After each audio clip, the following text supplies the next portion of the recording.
guess we could go ahead and get started while we wait for Matt to return. It's not like y'all are doing anything significant. What even happened last time? I can't hear you. What even happened last time? Does anybody wish to enlighten him? We made our way to the Pirate Kingdom to figure out what's going on with Pull Masters and what's going on with Obidus.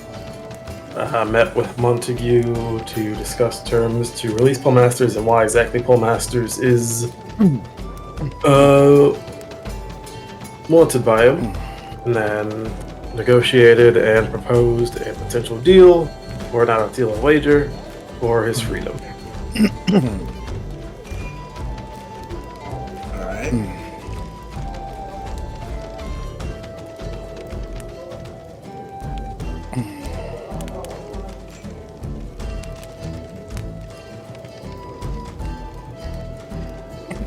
Alright, I'm back, sorry. Welcome back. Just now that Phenom's here, we can Durin Derbigerner.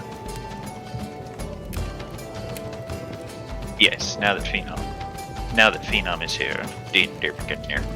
Also, hi Phenom. How you doing, bud?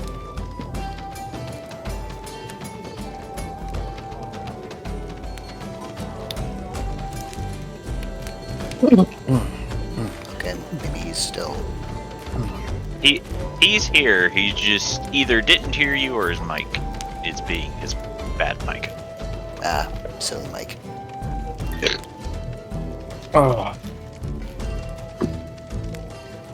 Phenom? Sorry, what? Were you being distracted by something? Yes. What the beast just said? I get it. Just said hi, that's all. Hello. You were being spoken to, and we can still barely hear you. I can't do Nah, it's anything fine. about that. Move your mic closer. My mic is as close as it can possibly get. So full. I have I made leaned too good of a towards stew. I have leaned Yummy. towards my mic. My mic is like a foot away from my face. Not much else I can do. So you're telling me there's about a foot more it can get closer. I'm not going to hold this very heavy microphone for the next 4 hours, Jordan. Coward. Okay, note to self, we need to get him a microphone arm. You don't put a Blue Yeti mic on a microphone. Why? I've got a snowball on a microphone arm. You don't get to make that excuse. It is a Alright. blue snowball. As long as it's not a yellow one.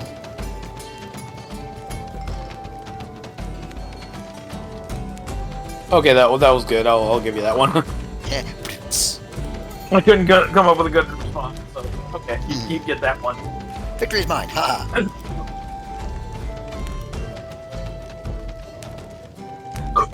Jesus Christ, Anyway. excuse me. Durin Dur. Yes, Durin Derbigener. Durin Derbigerner. So we were... I believe we just reconvened after the tense conversation with Rodriguez Carmila Montague about stuff and things. Now we are, I'm assuming, waiting for the fated duel. And you were informed that said fated duel won't happen for at least 2 days because Georgie's opponent is not there. So apparently we're just gonna chill until that happens. More or less. Entirely up to y'all. So the goblin that makes mechanical goblins is down there, right? Yes, you brought him with you. Where are his minions? Not in the bar. That's what I'm saying. That's what Jubilee's saying to Adel. They're most likely out there stealing cutlery or anything else metallic. And you don't see this as a problem for us for when it comes right back to us. Hubert, Yes. please handle it.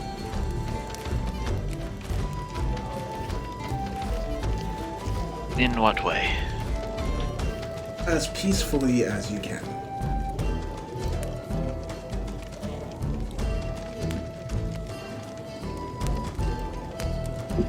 I believe she, Oh. to translate, I believe she is saying only use murder for, oh, there he goes.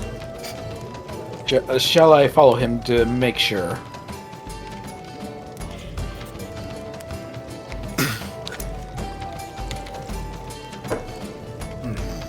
Phenom. If you said something, Phenom, I could not hear you. Sorry, what did you say to me? Should I Jubilee follow went, him? shall I follow him to make sure he does? Okay, that was weird. I was paying attention that time. My brain just didn't. Okay. Welcome to yes. ADHD. That's what happens.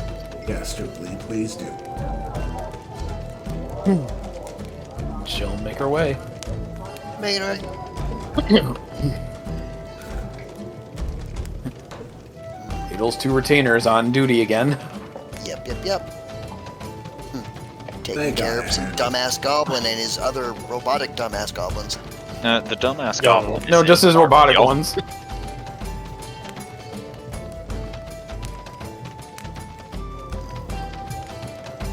As he's probably taking apart some silverware right at the table.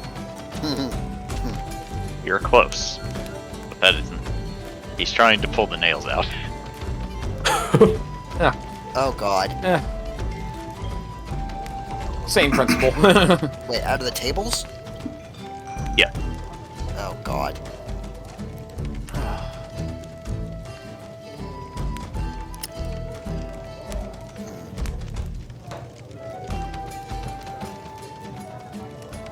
I wonder where anyone heard tell of, much less found, this astral dragon sphere. That is a object of phenomenal power. Why don't you ask Rodriguez Carmilla Montague? Well, you know what? She gets up from her seat, Gladstone in her arms. I suppose I will. Yeah, and while he's doing that, for Scalodius, is this some sort of, since he's of the religious thing, is this some sort of thing that would tickle his ear as it would? Roll a history with advantage. Ooh, It's not very much because he's not good at history, but... artifact of Draco power. Okay, Oh my sure. God. The Totality of dragons. dichotomy of man. Thanks for the advantage. You love to see it. Galodius, at first you're completely tuned out. The noise of the bar just making you check out of the situation entirely. However, as the words hit your ears, suddenly you begin pondering the name, and you are familiar with the artifact in question, knowing that it was crafted by Draco himself.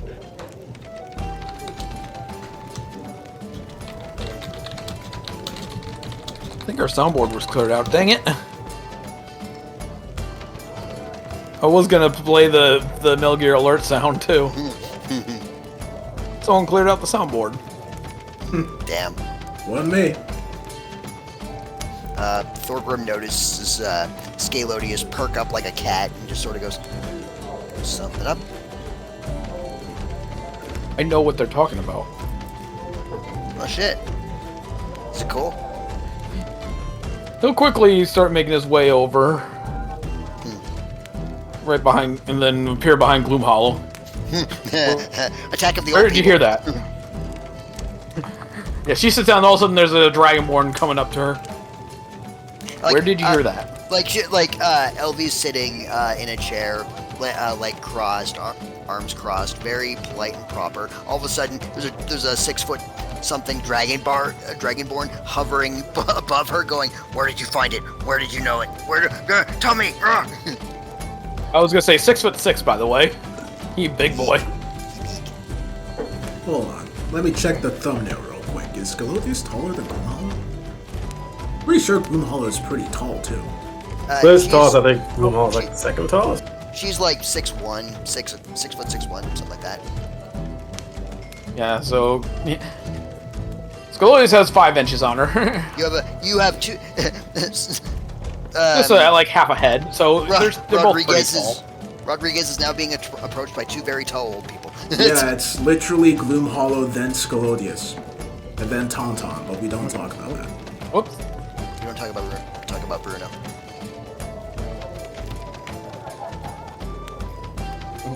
Scalodius, again, does not know that this info came from Rodriguez. He just heard that from Elvie and all of a sudden perked up. Where did you hear that? I was talking to the others when they returned, and apparently the words Astral Dragon Sphere was mentioned. As we're walking Yes, to that is a Rodriguez. very relevant thing to me. That is a very is it? relevant thing to me. Is it an artifact of your god, then? It's one he made. Ah, yes, that would be quite relevant. I'm now even more You know, curious. just kind of motions to himself, dragon kind. Yes, I figured that was relevant. That is why I am going to speak to the captain and see if I can accrue more information about where he found it, when he found it, and any other details that I might be able to glean. Because If you don't mind, then if you don't mind if I listen in on the conversation, then absolutely, as long as you don't. As long as he doesn't say, you don't react unfavorably to anything he may say to upset you. I happen to know you have a rather short temper.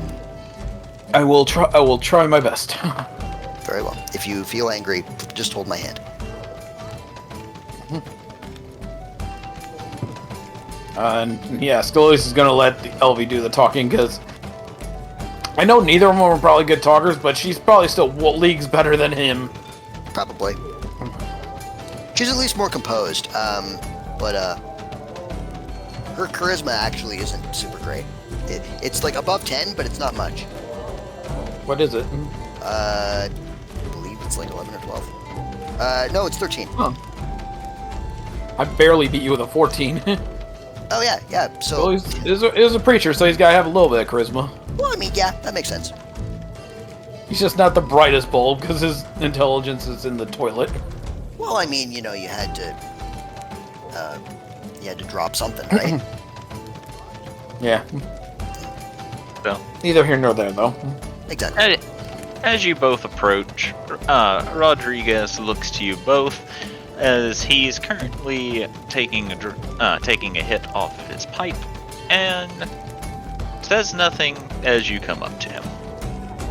Elvie will calmly sit down in a chair across the table from him and nod her head and say, "Good day to you, Captain." Hello to you. And then he looks to Scalodius and does a hand motion. It's like, why not sit, friend? Scalodius will silently nod and take a seat. Probably taking up 2 seats because he's big. He big, thick boy. Yeah. Extra thick. No. And he's trying to be respectful because, again, there doesn't seem to be ill content coming from the captain. It's just, Scalodius is just very interested in the subject at hand. Forgive our intrusion, Captain, but we heard that you had accrued an artifact of both arcane and religious importance to a considerable degree, and I was hoping to ask you a few questions as to where you obtained it, when you obtained it, and what you had to go through to obtain it. Unfortunately, you have heard incorrectly. The situation is that the relic in question is supposed to be in my possession. However, poor masters made away with it at the last second. Ah, so you managed to find it, but then he stole it from you, correct? We were on a joint adventure. With it, due to the fact that he knew where the item was located, he asked us to tag along in helping him procure it, and he owed me quite a substantial amount of compensation. So However, you were contracted mercenaries then? we're pirate, not As- mercenaries. Yes. where did Postmasters take you in order to procure said artifact? There's an island north of the continent. It's very small, but that is where we found it. There was a large tower of sorts. I think there used to be 4, but in the depths of the tower we found the dragon sphere. I see. I assume it was at the top of the tower, housed away by some traps or some other defensive mechanisms? It was in the depths. There was the large underground catacombs of sorts. Motherfucker. I see. Once we had procured the item, Homemasters, with it in tow, teleported out without so much as compensation that he promised. Well, as it turns out, I am also looking for Postmasters myself. How do you know? I am. In fact, there was a shall we say, collection of artifacts that my friends and I went through great effort to procure, that they allow you to make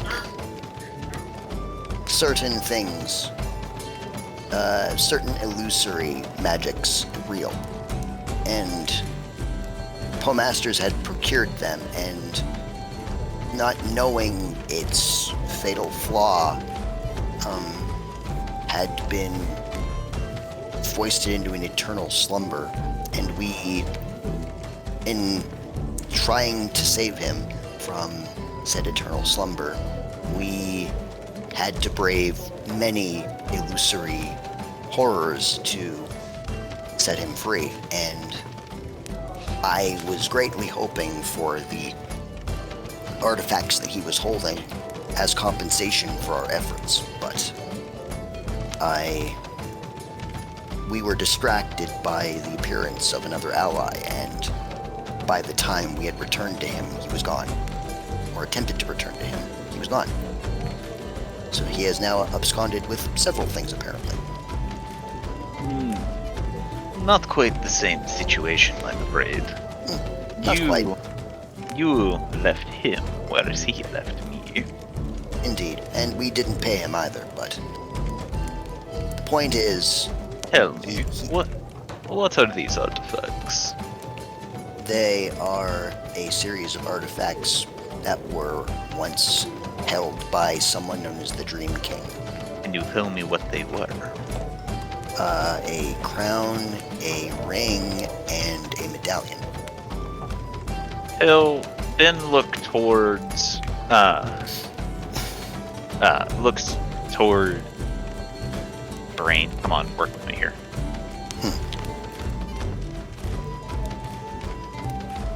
Eh? My brain's not working. Second in command. I'm trying to remember her race. She's Triton? Genasi? no, she's a mermaid. No, a water person. Or Genasi? Right. He's a half genie, but I don't remember what the proper term Undine. is. Undine, thank you. Yeah. Looks to the Undine and begins muttering to her, to which she will stand up before turning into liquid and will ease through the cracks of the wall behind her.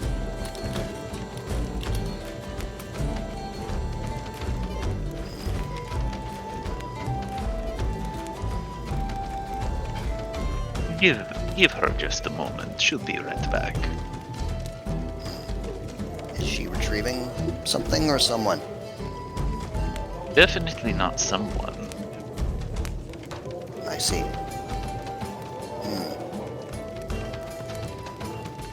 Anyway, apologies, but the reason that we were inquiring about the Astral Dragon Sphere was apparently it is an artifact that was forged by the god of dragons himself, of which my dear friend here is a devout follower. Yes. Blaze will just nod at that. Rumor has it was created by the dragon god. Indeed. So naturally a devout servant of said dragon god and a member of his kind would be most interested in its whereabouts and, would be glad to know of a artifact forged by one such a significance to his life. I will say, it will probably not do him much good, however. No, it would actually, in terms of mechanical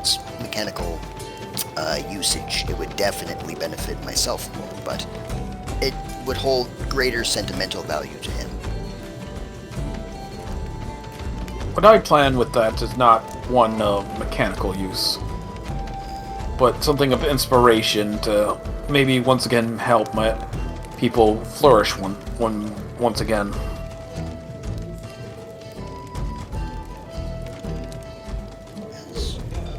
As I had interpreted from his devotion and the way he reacted upon this news.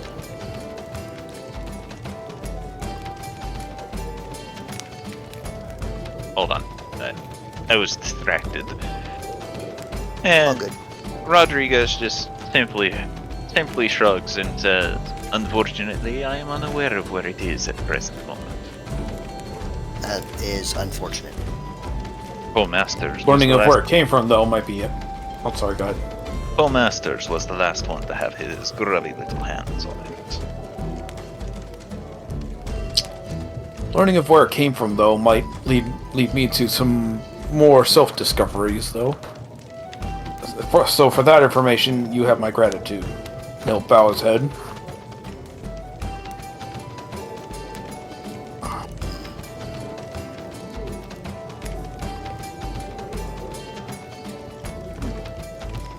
He just shrugs a bit to this and says, I would not hold your breath.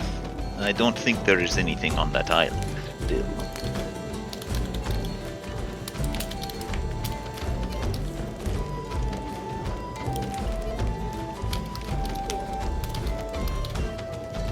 And after a while, you'll both hear footsteps as Aqua will walk down the staircase holding a box, sets it in front of Rodriguez before taking her seat again, at which point Rodriguez will open the box, showing you all three of the artifacts you were talking about, LB, sitting with him.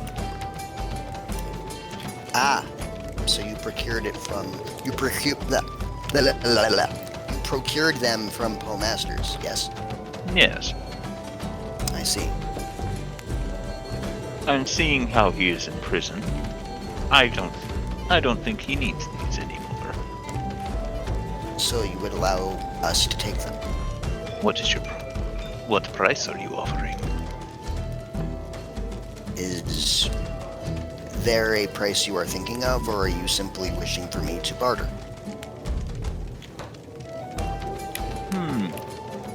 Well, seeing how powerful these are, I have a price in mind, but I also did not procure them myself. I see. So?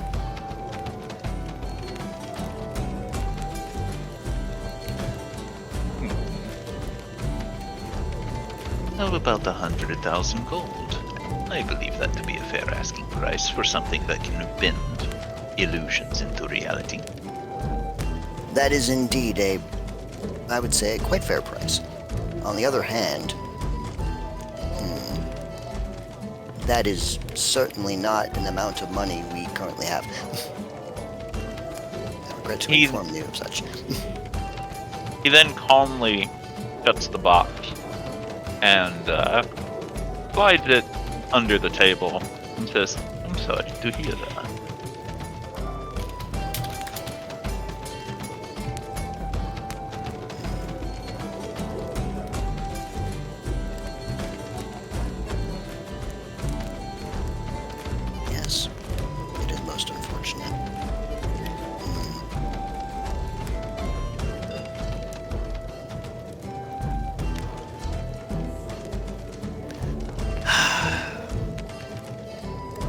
would you allow me? My friends and I will be here for the past 2 to 3 days, awaiting your son for other business. And I was wondering if you would allow me time to ruminate upon perhaps offering trades in exchange for those artifacts instead of monetary value, since we do not possess that level of financial opulence at the moment. If you can find something of equal value, I would happily trade with you. Excellent. Now to look for things that I own that are of equal value. I think one of those things you had of equal value was what George has at the moment. Yeah, I know, right? And I really don't want to give that up.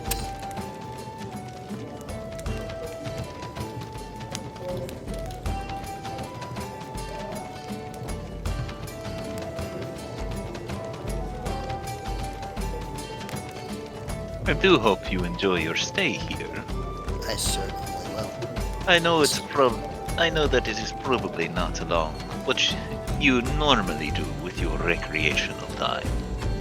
But I'm sure you can find a way to entertain yourself here. Oh, I have many ways to entertain myself. I believe a change of pace would be beneficial, in fact. So, as long as you treat myself and my comrades with respect and, you know, the jovial excitement that I can see your pirate band exhibiting, then I believe we shall be fine.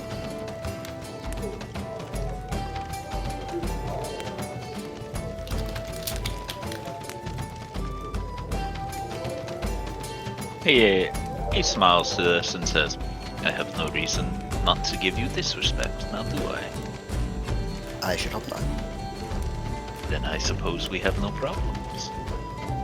I would hope not. Well, if that concludes our business, I believe I shall bid you adieu then.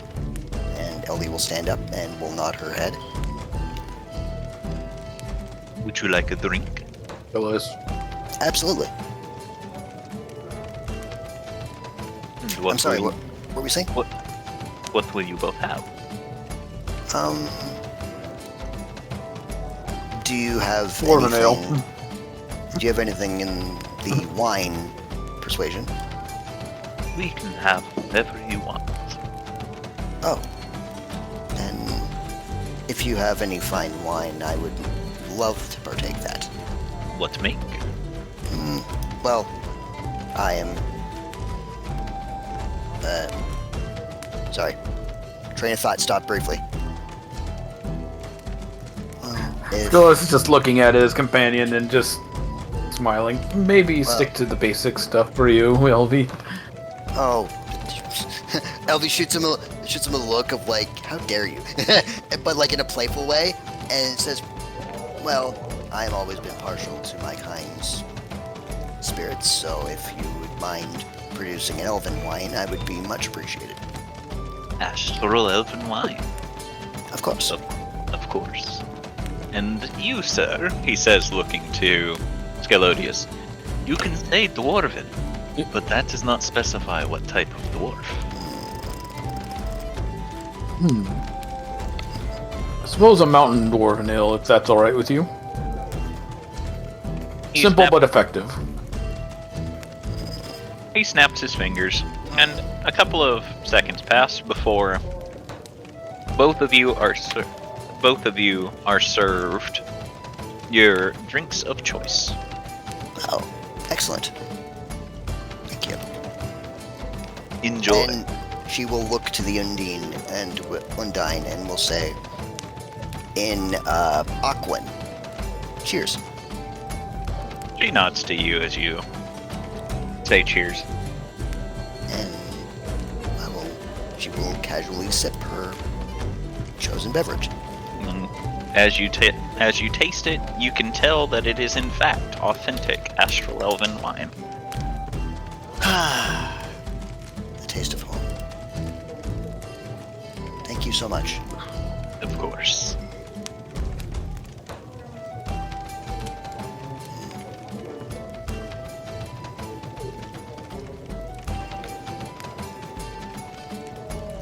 she will just casually sip and we'll kind of default to the speak when spoken to mode because she's happy. And here comes a runny Babbit. Hello, Runny Babbit. Good day to you, Otto. Meanwhile, Scolus is just chugging his ale. Glug, glug, glug, glug, glug. That's dwarven ale. It's strong. It's meant to just go down fast, you know? Oh, you bet. Gotta savor that burn, you know? Yep. Oh. Hello. Look, I look over to LV and Sclodius, and then look over to Montague, and I'll say, hello. And greetings to you, sir. It's nice to meet you. I thought it was rude that I didn't at least come and introduce myself. My name is Otto. I am Right, it Rodriguez is your Carmela first time Montague. here, isn't it? Yeah, it is. I figured it might not be the best opportunity for me to just go exploring, so I thought I'd just introduce myself first.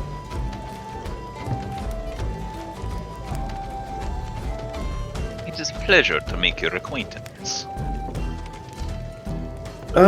Likewise. I don't mean to pry, but... And I don't mean this in any offensive way, but what are you?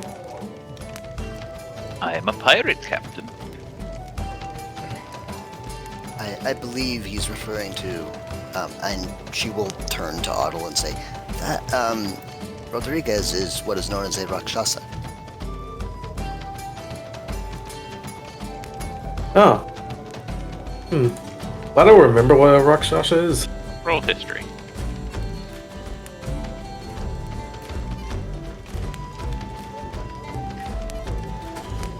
Nope. Holy shit.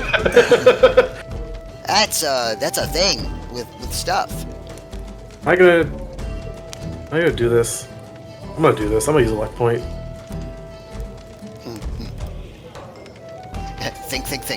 Think. Right, Winnie. We need to Based on your roll, you are aware that Rakshasas are devils of some sort, and one of the key things about them is they are almost immune to certain types of magic. Huh. Interesting. So, what made you end up wanting to become a pirate captain or a pirate king or something? A large amount of things. With the main one being I am stuck on this plane of existence, so I may as well have made a name for myself in some way, shape, or form. Oh. Wait, are you not able to go back home? No, unfortunately not. Huh. And I guess with all you've done, would you like to go back if you had the opportunity to? Until such a point as I handle a certain thing binding me here, I will not be able to go back. Oh. I mean, what if we could help with that?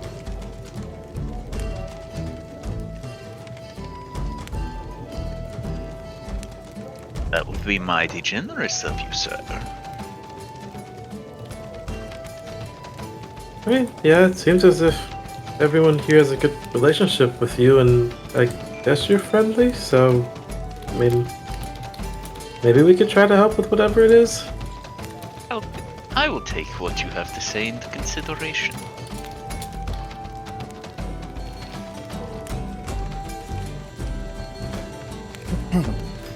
Oh, also, this is Hoppy.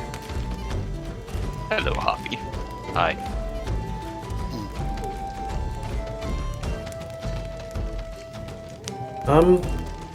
Is it okay if I ask one more question? That might lead into other questions? By all means. So what exactly is the difference between you and, or I guess devils and demons? He grins a bit to this, and says, devils, unlike demons, we do have codes of conduct that we follow and that we adhere to.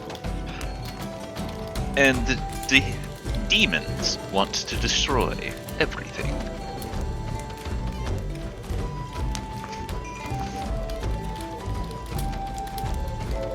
Oh.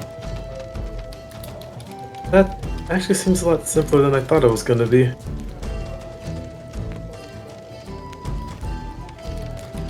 Devils are lawful, my friend. Well, while we can be perceived as evil, we do have strict codes of conduct we follow, whether they are morally righteous or not.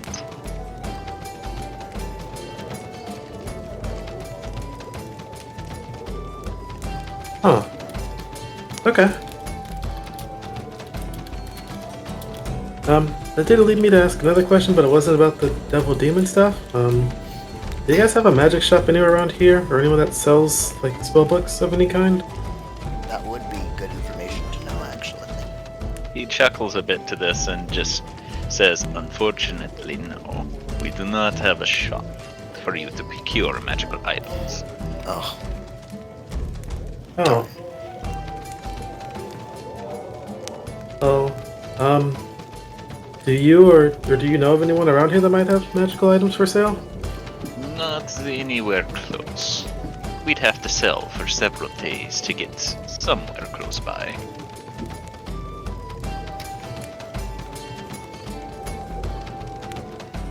Darn. Okay.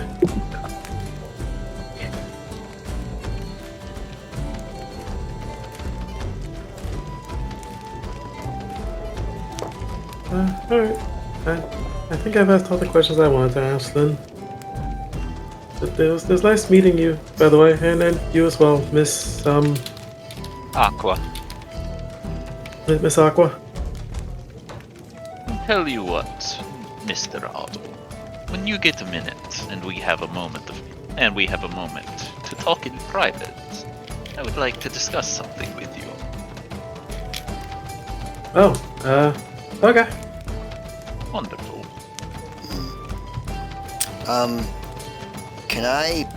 can LV insight? Sure. Say, can Otto also incite that? Sure.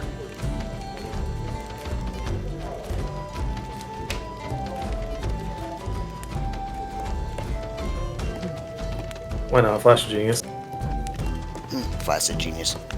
It's so funny to me just how you just let those rip on just seemingly random rolls. Letting them rip on cooldown. You let it rip more than Beyblade. Listen, if I think it's close to getting me on the next tier, I'm gonna do it.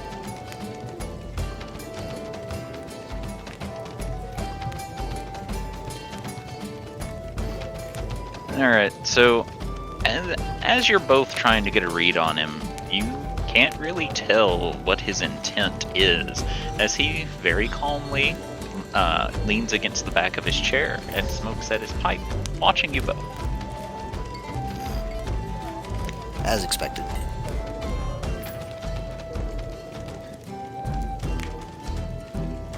Okay, then I guess, wait, should I come to you, or are you gonna come to me when you want to talk?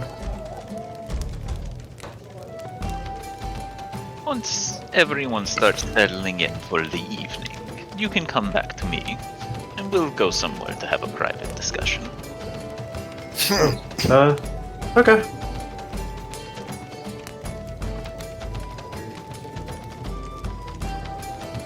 That Otto will just head off.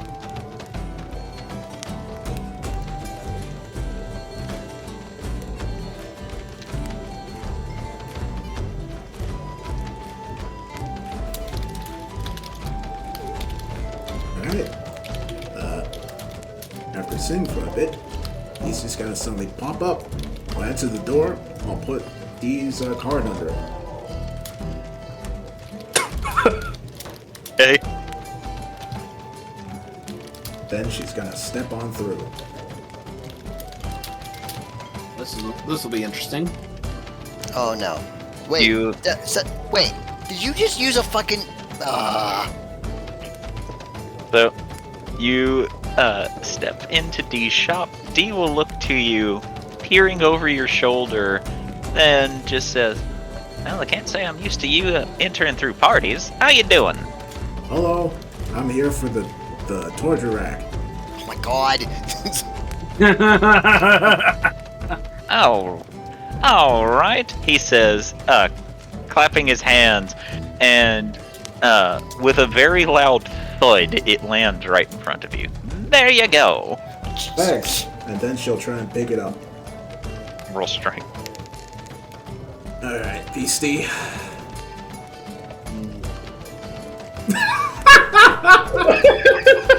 Snap. Well, that Oh, went buddy. that went pear-shaped very fast. You begin pulling on the rack, and you're not. You believe that to be made of the strongest wood known to goblin mahogany, and you cannot move it. Gasp. Beastie will poke her head out the door. Dwarf! Yeah? Wait. Why is your head in the... Oh god, you did the thing, didn't you? We need help picking up torture rack. What? Come.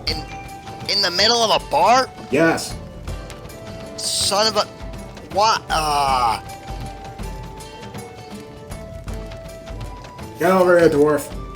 I'm coming. Still... Oh my god. Why here? Why not? Because there's a lot of people here. So? Do you really want them to see us carting around a fucking torture rack? Yes.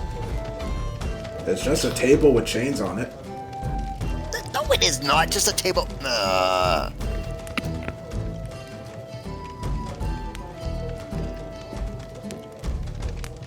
help me lift this.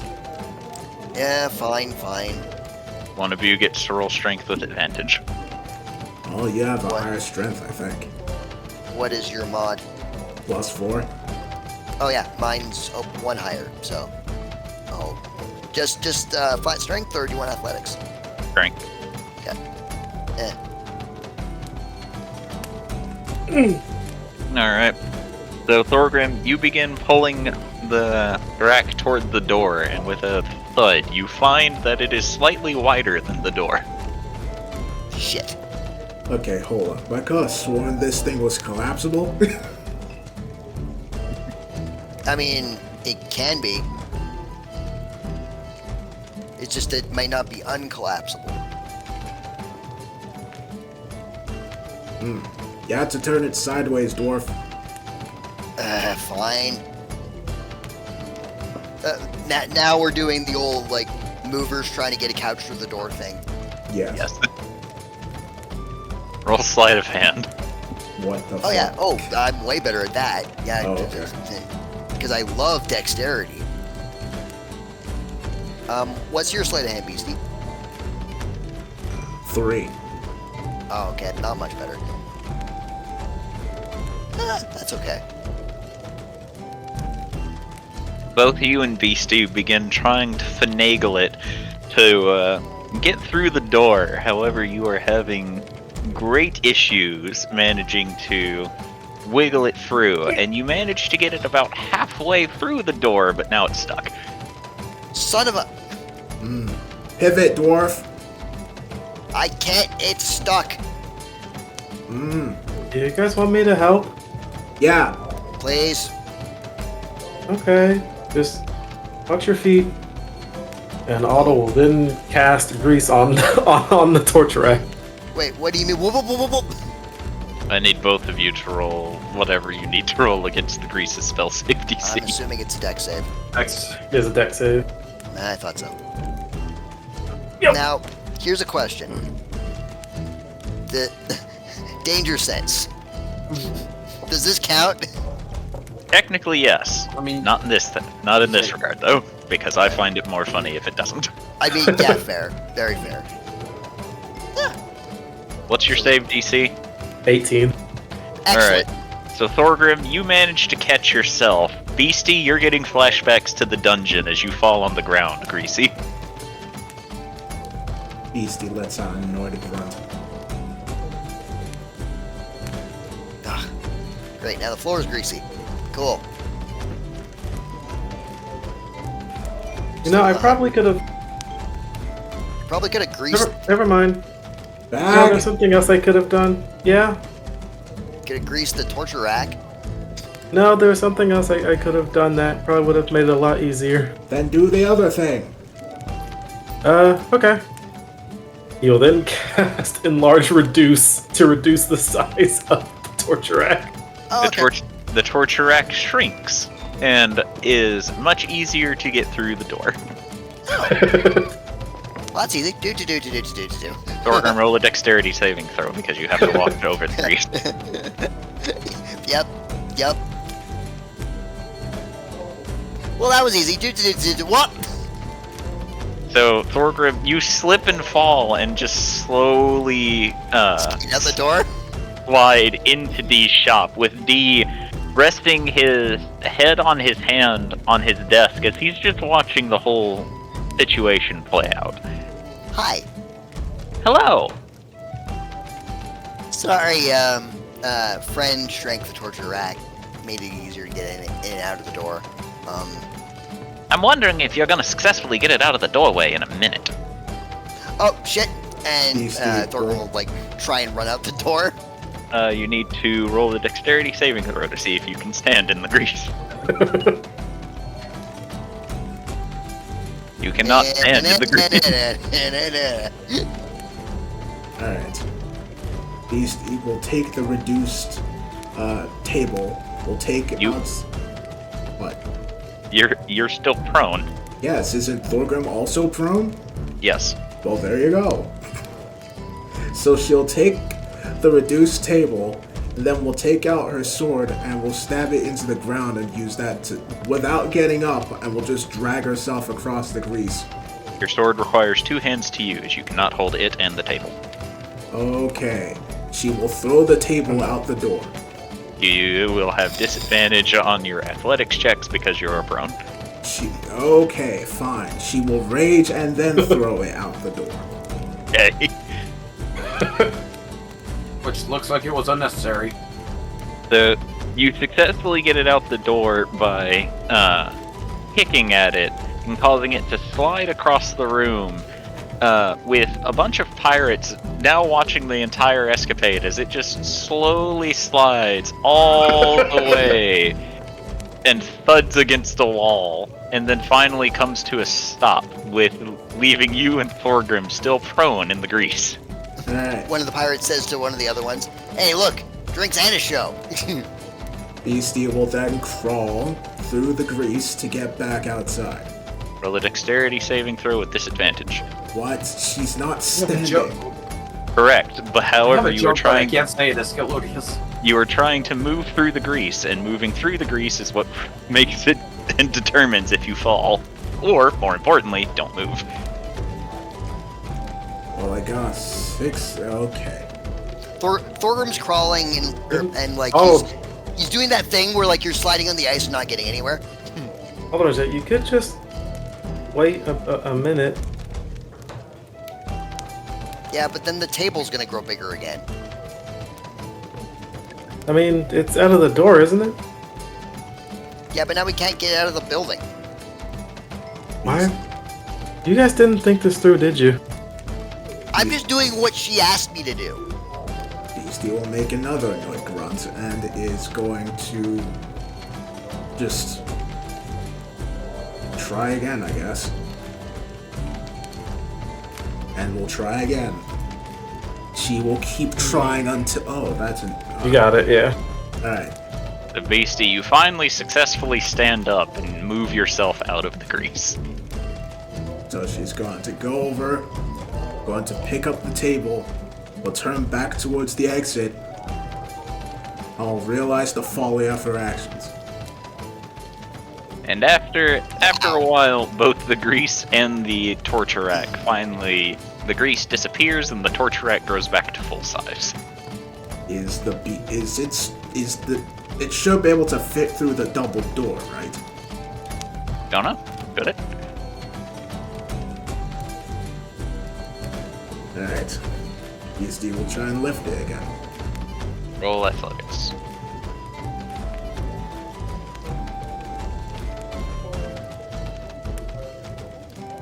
And she will try and carry it over to the door. I will tell Thorgrim, Dwarf, get out of the way. Okay. Oh, me and Frog out of the way. She'll shut the door to D. Said me and Frog. She'll shut the door to D and then try and take the torture rack out the door. Okay, there's a lot of there's a lot loud screeching sound as you're just dragging the torture rack across the stone, with all of the pirates still just watching in confusion at this point. And you can get it outside, but then you find that it is much more difficult to move across because now you're trying to drag wood across wood. Is it making that really loud, like? Yes. Oh God. Okay. What do I have to roll to lift it? Strength. Due to its size discrepancy to yours, you know what? It'd still just be athletics.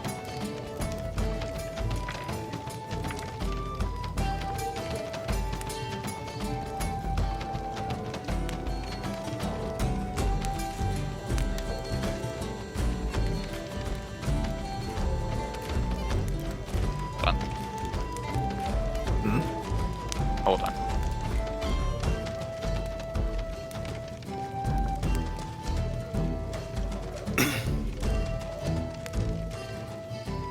Alright. So, you are now outside, Beastie. Alright. I'll take it towards the end. Towards the what? The end. The place they were in the last time they were here. You just left it.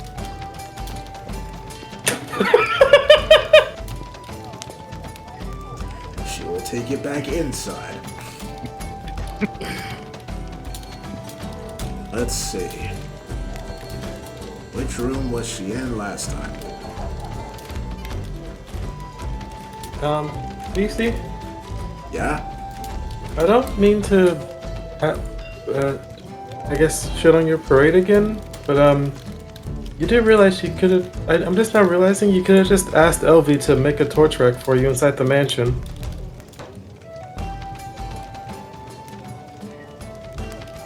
Beastie stands there silently while holding the torture rack over her head. And she's just like, her brain is seeming to digest this information. And then she's just going to just... Facepalm? No. She cannot.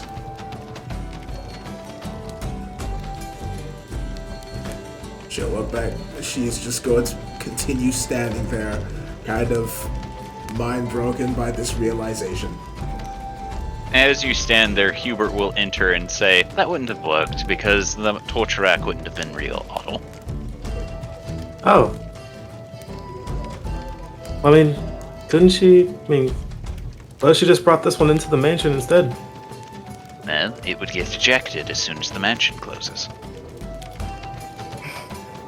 Unless the LV can make modifications to the mansion to allow it to stay, of course. So look over to Beastie and just say, oh, there you go. Why did she want this again? I told her she had to get one, otherwise I wouldn't help her train.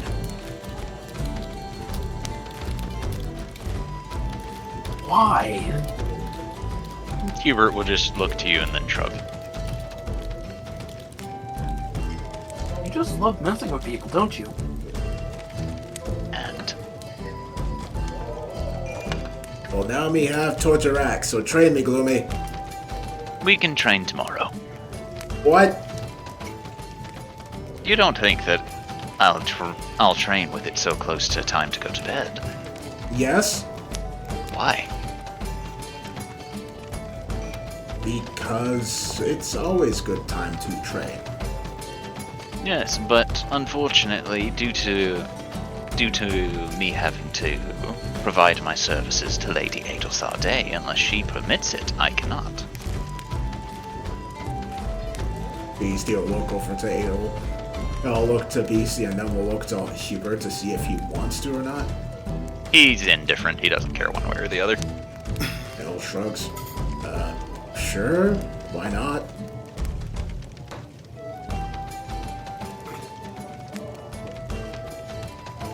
Hubert will then look to you, Beastie, and says, "In that case, we can go train." Cool. What do I do with this? Oh, just leave it here. What? Then why did you want me to get it? We're not leaving the inn for quite a while.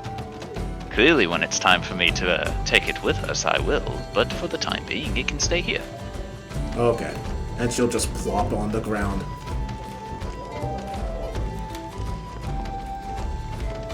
Why?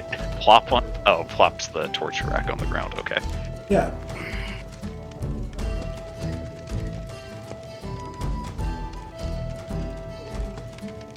Well, with that, Hubert will turn around and head back outside, as that's where he and Beastie will train. Steve will follow. To do that, Aldo's gonna go at least over to where Beastie dragged it and is going to mend the cracks and everything that she might have caused. She left Duck behind. Or Duck. He'd take Duck with him. Ah, there he goes. He'd take Duck with him. With her. Alright, Beastie rolling athletics. Okay.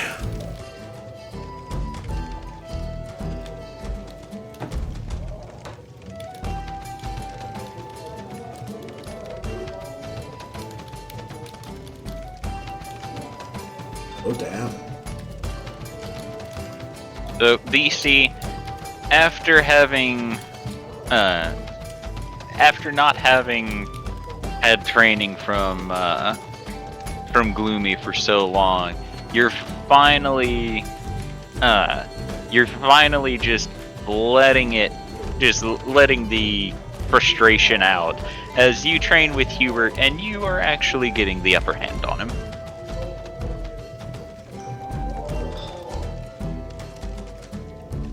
Beastie will let out a victory roar.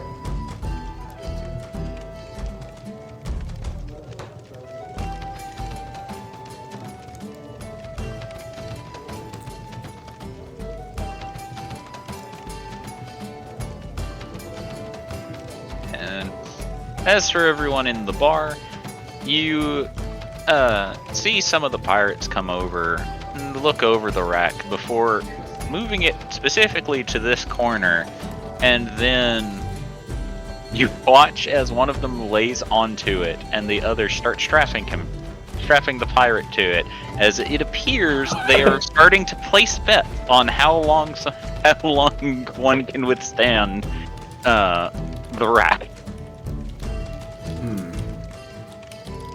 Jubilee, what's the over-under you think that they're going to break it?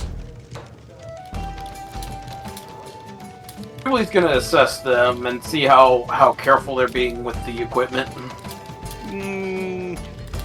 They're being rowdy pirates, so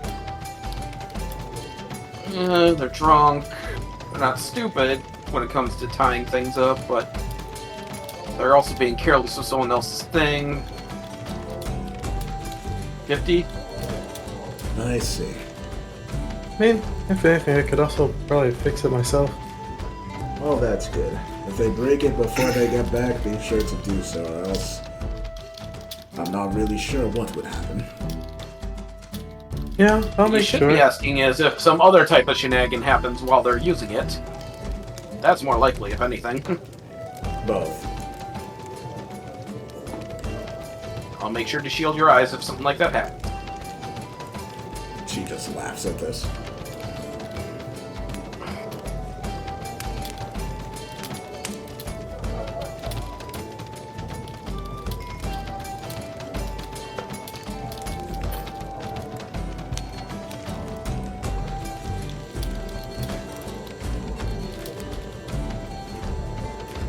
I guess I could do that. Or try that. Or George is kind of just looking up at the sky, just muttering to himself a little bit, What's the matter? looking at the ceiling. As I was about to say, as you look at the sky, you realize there's a ceiling in the way. Nothing. Just trying to figure out what exactly I could do during the duel. Or Don't I guess overthink it. thinking about strategies. I'm not. I'm mostly just prepping for worst case scenario.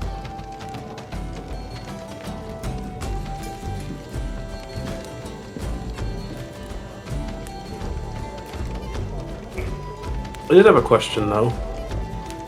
Yes. Do you think summoning something in a duel is unhonorable? Well, you are dueling a pirate, so that is entirely up on their idea of honor. You would have to speak with him and possibly with Rodriguez, Carmelo, Montague on what the rules would be. It could be that it's not a one-on-one duel and it's a team duel. It could be that it's his crew versus your crew.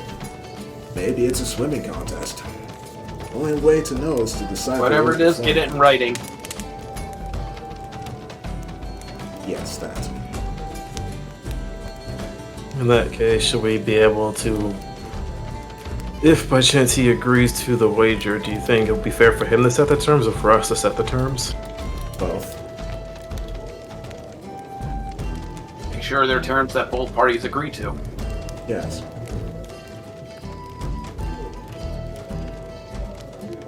Well, that's how you know to trust the other one's word. And that's why we're talking about it with Montague. Or with Rodriguez, because if his son or them violate the terms of the duel, then that's weighs on him. Yes.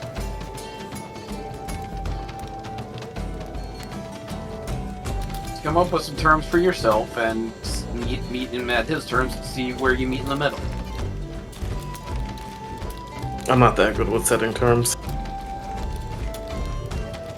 If anything, it would just be... I don't know.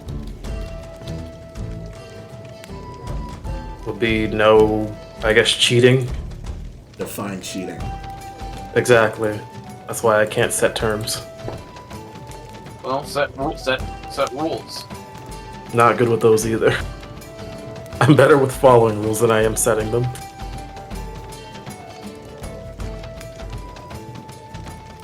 Just why... Do you think you could try setting the terms, Adel? Me. I can try. Yeah.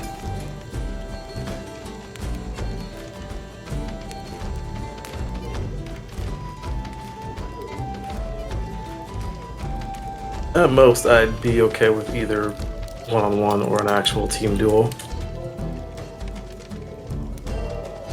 Sorry, can you say that again? I said at most, I'd be okay with a one-on-one or a team duel. And if it's a one-on-one that they want to go with, then the boundaries should be set on whether things like summons or things like that could be used. Actually, no summons.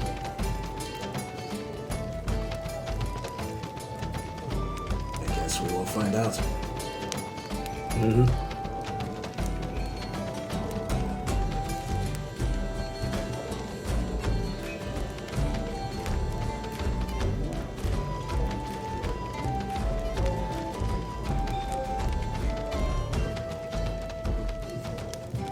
By the way, George, I'm going to need your blood. Can I ask why? Golem.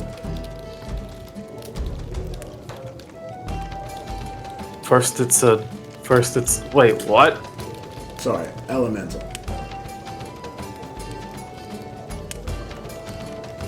Your elementum needs a tune-up. Okay. Your elemental needs a tune-up because it came down with a case of death and I haven't replaced it yet. I'm just like, oh, okay. And he'll kind of just hold out his hand. Alright, let's see.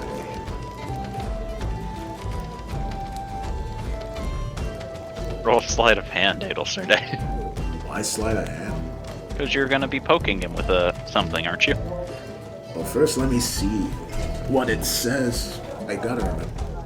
Let's see what it says first for blood. Blood elemental summon. There we go.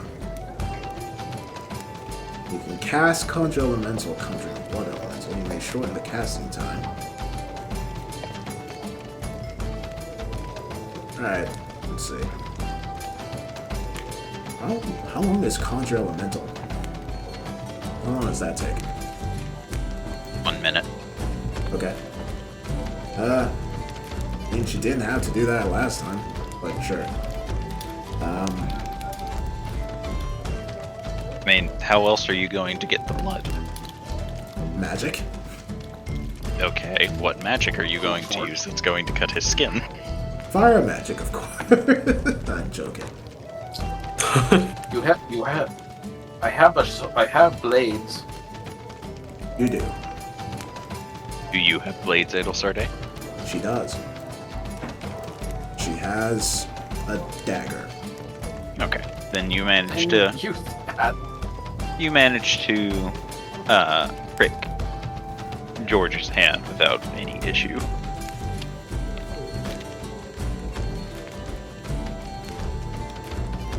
Alright.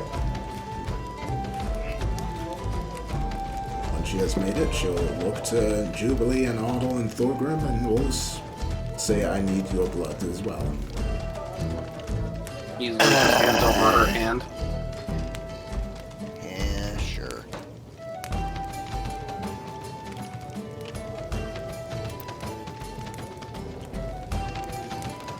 Alright. 2 minutes later, that's... Sorry, 3 minutes later, that's 4 blood elementals. She'll do so for herself as well, so that is 5.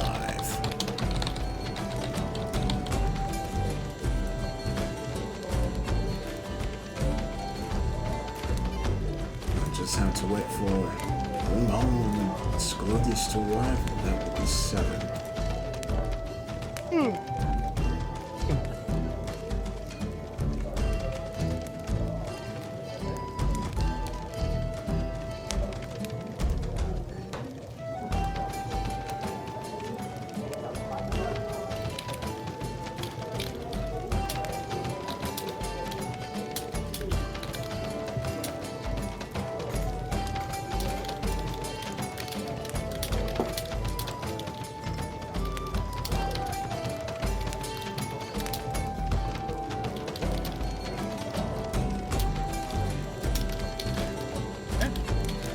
So what are the rest of you doing?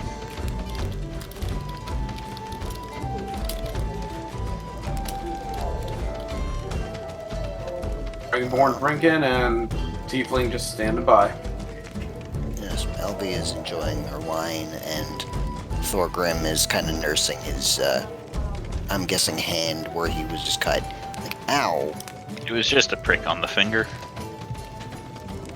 Still never used to it. Eh. And eventually Hubert and Beastie will come back in after their training session. Beastie will confidently walk in, but then will very quickly head on with her. I'll be like, hey! The pirates will look at you. That's my torture rack. And it is. We heard you give it to him, they say, pointing to Hubert. Yeah, it's not for you. So- But it ain't yours.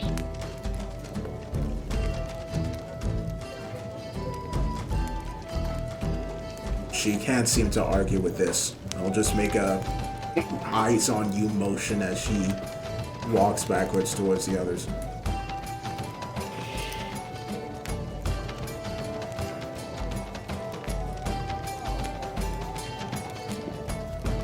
How went the training, Hubert? Says Ada. It went well. Good to hear.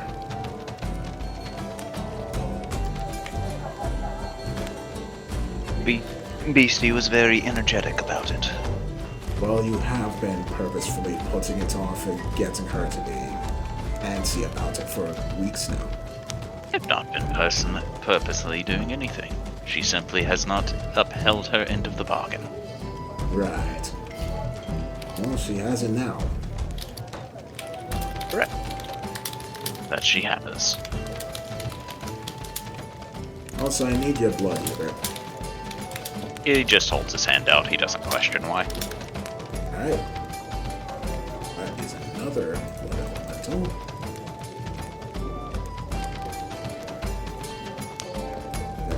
And eventually she will be able to get one from Beastie as well.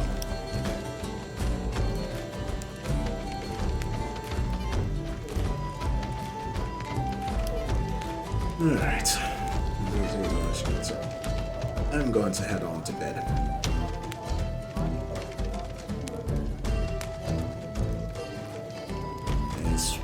Yeah, I think I'm gonna do the same.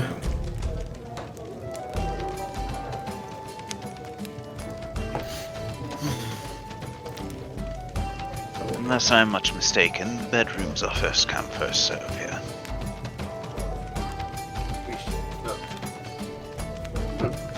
So, be following Hubert.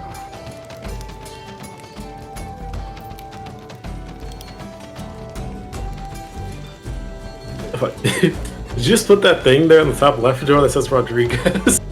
I wrote that to let everyone know that's Rodriguez's room. Is that how you spell Rodriguez? How I spell Rodriguez. Well, you're spelling Rodriguez incorrectly, brother. I don't care. It's What my do you mean you character. don't It's Well, my character. I can spell his name however I want to. No, then you do care. If I say it's the correct way, that's how you spell it. Uh-huh. Rodriguez. Rodriguez. Roddy Rodriguez. Reggae. Rodriguez. I did spell it wrong though. Rodriguez Carmine Mountain. Like how you just move the E. I'm having problems. Hold on. Rodriguez. Rodriguez. First name Rodder, last name Guez. Imagine that's how he's introduced. The name's Rodriguez, first name Rodri, last name Guez. Yeah, I was jotting it down while absent-mindedly talking and listening to you guys, so I did in fact just misspell it. Which is fine.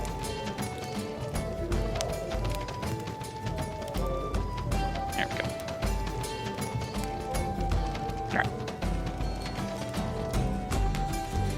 So, what of the rest of you?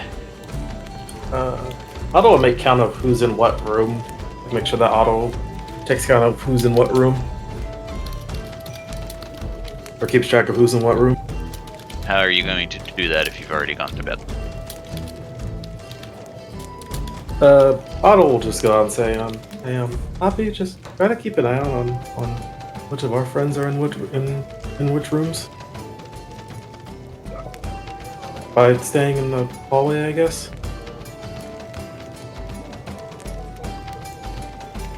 We'll then go out the hallway, and we'll look at who goes into what room. Beastie seems fine just chilling there.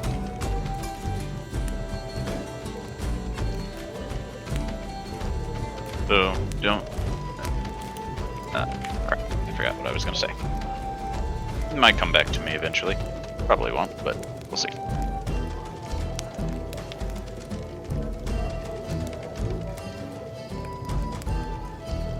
What about Thorgrim and Scalodius and Elvi? Well, once Elvie has finished her wine, she will gladly and politely bid the captain a good night and will retire to a bedchamber. Have a good evening. You as well, Captain, and to your companion as well.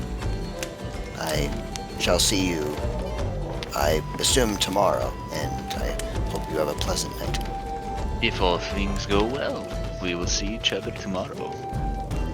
Indeed, I hope they do. As do I. And Elvie will pick a room and we'll go to it. She like room with big table. Elias will politely nod and leave with Elby and take a room next door. Sweet.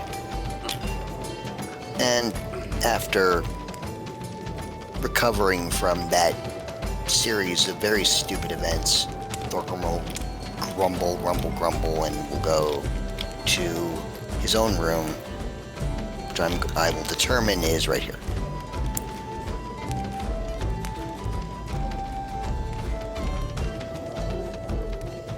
As you walk into the room, you hear footsteps behind you, and you see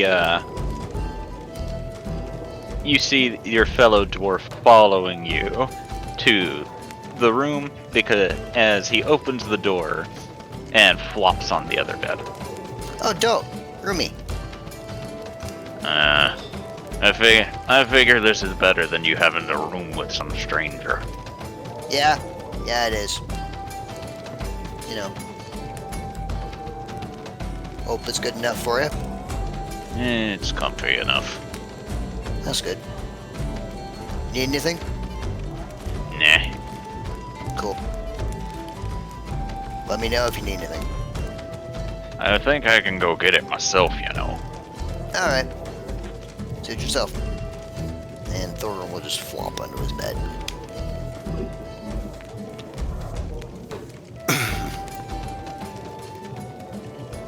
Oh, these dudes about to sleep standing again.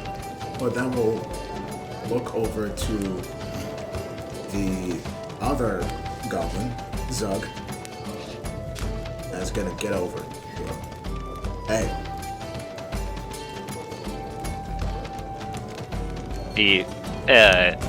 He jumps a bit and looks at you.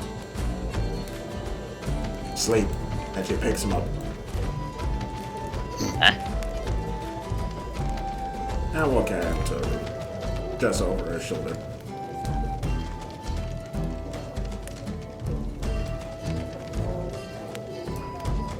Then she'll stand by the door and will fall asleep standing again. Right.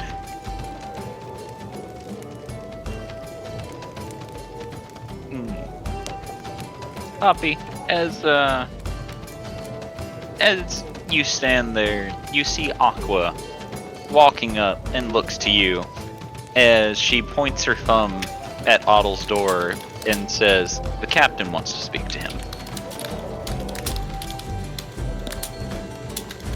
Poppy will just nod and then we'll slightly knock on the door, and then Poppy or Otto will come up, open the door, and we'll look outside. Captain wants to speak with you now.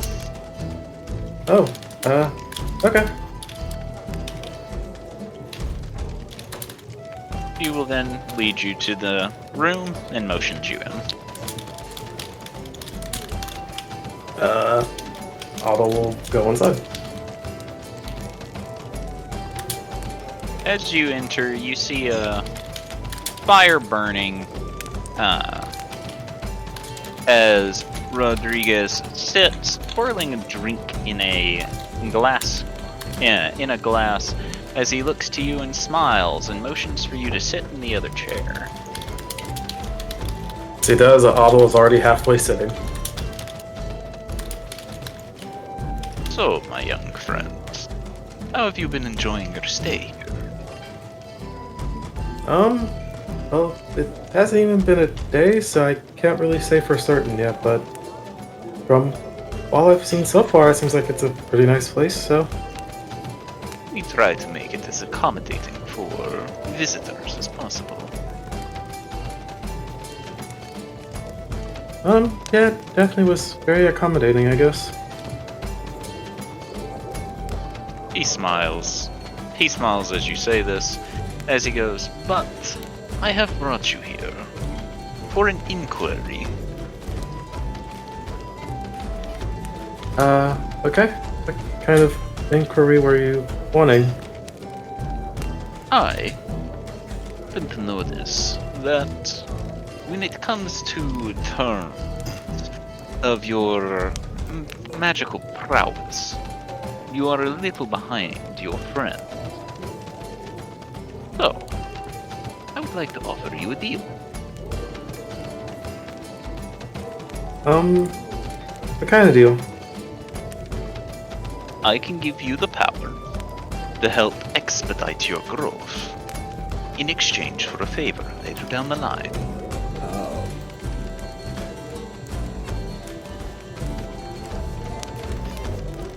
Oh.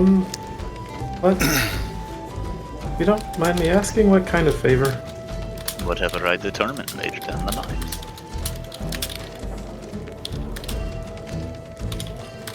But I can assure you, your growth will be quick, if not instantaneous.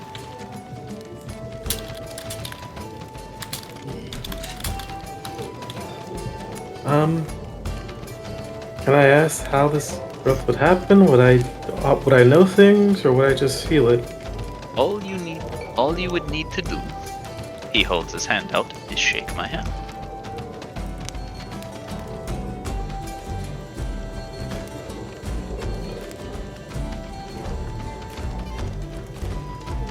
I'm kind of someone who likes to learn more than just gain power, so I assure you, the way you will grow will be suited for specifically you.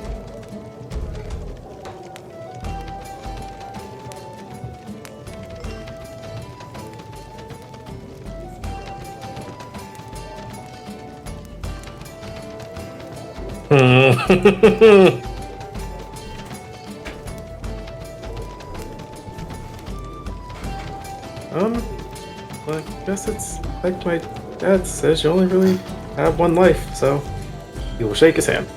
Oh my goodness. As Oh, no. Mark all over again. As you grip his hand, you're a little unnerved at the fact that the Rakshasa hands are backwards. But as the hand raises up, you feel energy coming off of Rodriguez, and as the hand slowly comes down, suddenly your brain is filled with knowledge, arcane knowledge, and a vast amount of it.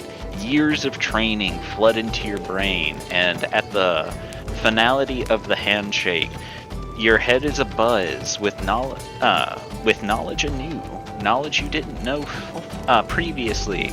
And as he lets go of your hand, he smiles to you and says, "Pleasure doing business with you," as you gain a level up. Oh boy. Ooh, okay.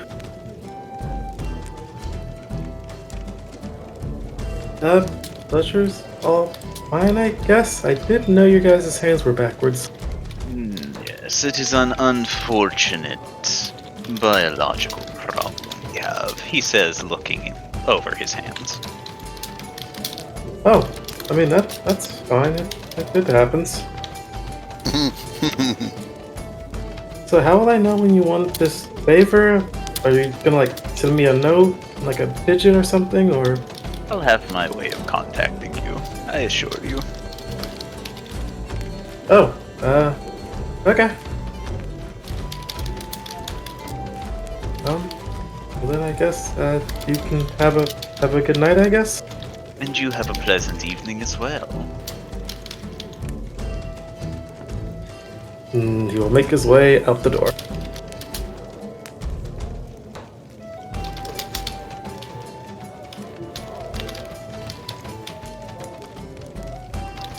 Poppy, I've learned more things.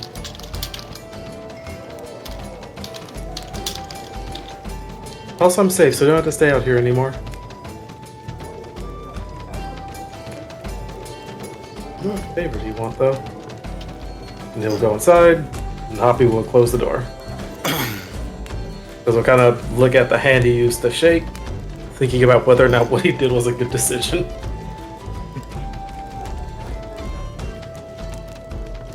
And I also need to do a level up now, apparently. Yep. You got yourself a level up through that. Yep. It's only gonna be whatever random favor he wants later. You can do it right now if you want to. Yeah, that's what I'm working on now. I think it's only gonna be adding like a couple of things.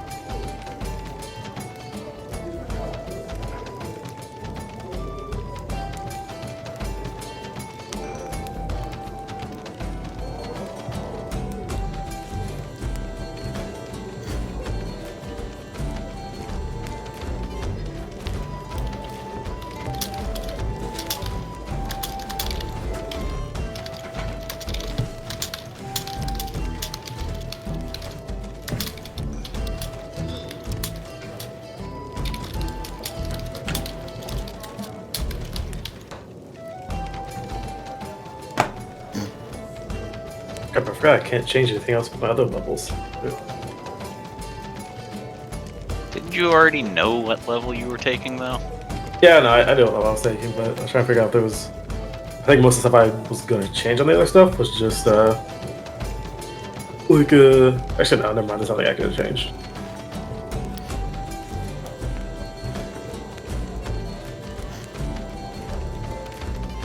I'm gonna laugh if, I'm going to laugh if you go through your level up, and then, like, an hour from now, you've somehow leveled into the wrong thing. I'd hope not.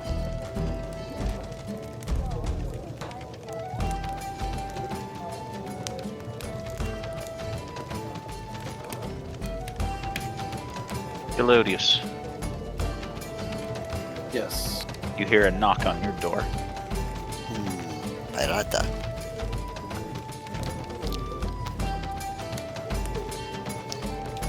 Go answer it. You see a slightly intoxicated pirate leaning against the wall as she looks up at you and says, "There's a spare bed in here, right?" Yes. Did you need a place to lay your head? Yes. All the other beds are taken. Scolius will nod and move out of the way for her.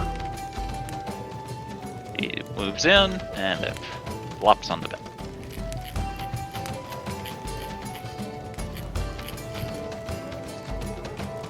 We'll make sure they're properly tucked away before going back to the other bed. There. Fuck it.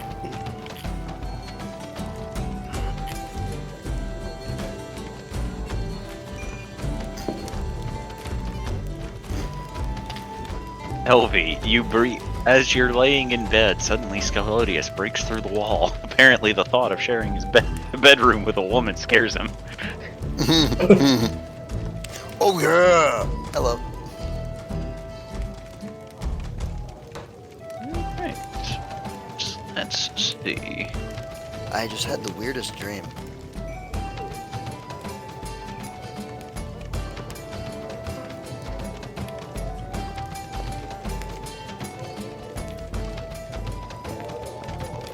Alright. Let's see. Both rolls are done, so now we get to move to the dawn of the next day. For this, I will need D100s. Dawn of the next day, 24 hours remain. I mean, 200.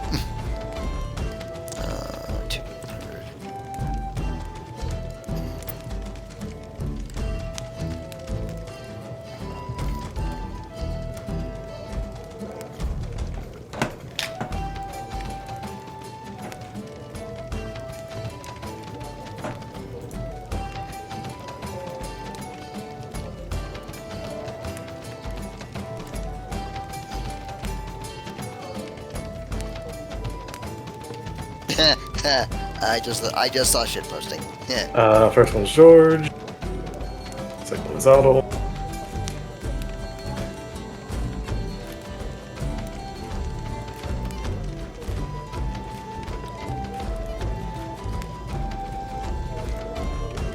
Also gonna do these to George. I need your wake up rolls, Chaos. Oh, sorry. D100s. As always, first one's Jubilee.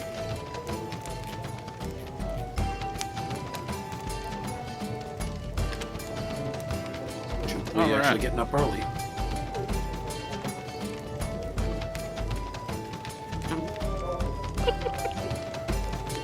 I hate it here.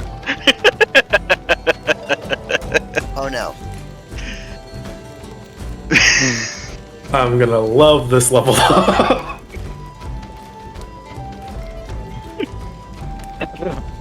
Alright, so the looks like the waking order is Thorgrim. Thorgrim, George, Beastie, and then the rest. So Thorgrim, you wake up first. Thorgrim is gonna wake up with a big ol' yawn and a big ol' stretch and just be like, "Good morning, Rocky." Rivet. Yeah, good morning to you too, bud. You ready to have some adventures? Rivet. Good. Me too. And as you're talking, you see the Ravager roll out of bed and stretch a bit. Hey, morning. Morning. Sleep well? I guess. That's good. You hungry? Yeah, I could eat. Sweet. Let's go then. And Thorgrim will find the table.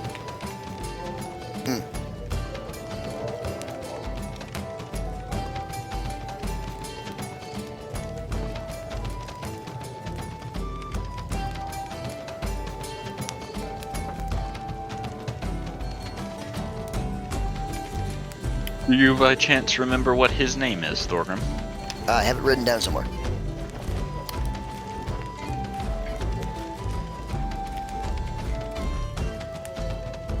Just let me boot up the documents.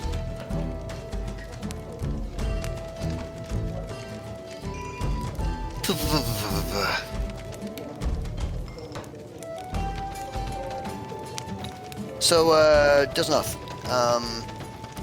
do you remember anything from,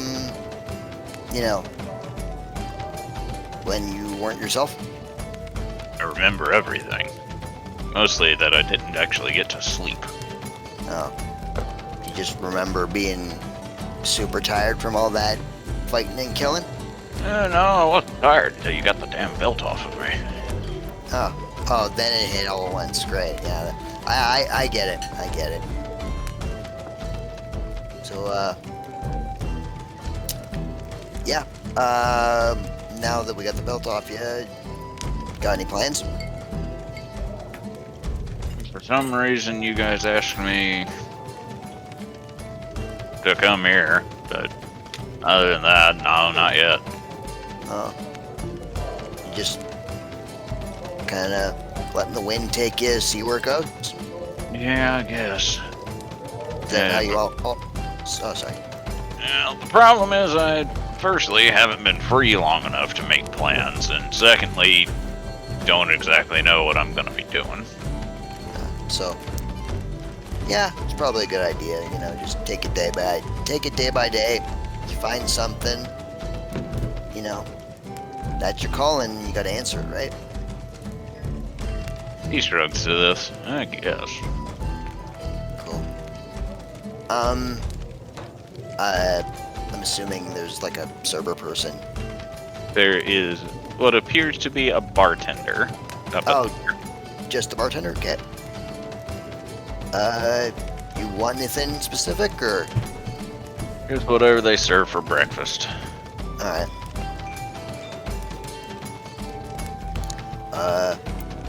2 breakfasts, 2 rums, please.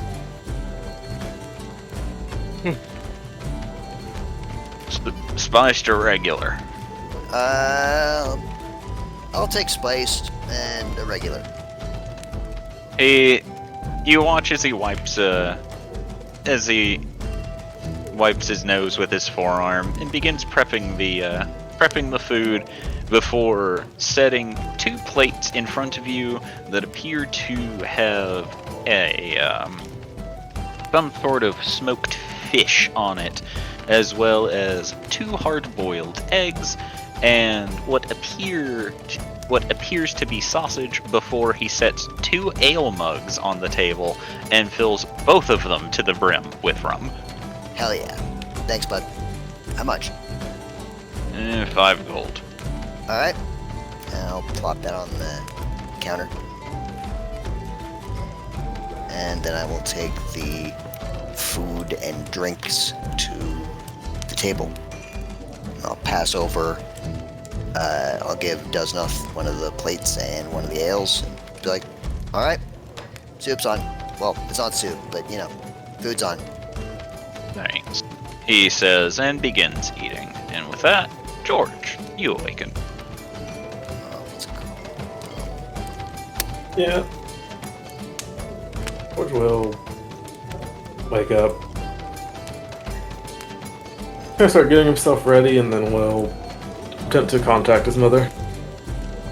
Hello, George. Hello, Mother. Was just informing you and updating you that we've made it to the Pirate Kingdom. And how did that go? It's all going well for now, but currently they do have whole masters, but we're trying to work on a way to get him free, and right now we're I guess negotiating with Rodriguez to do a wager for mine and Result's duel. Now you know how risky it is to make deals with devils. I haven't made the deal. It was Ada that made the deal. But I understand. That's why I'm leaving it up to her to decide on terms to figure out what exactly this duel is going to be. You're letting someone else make the terms of your duel.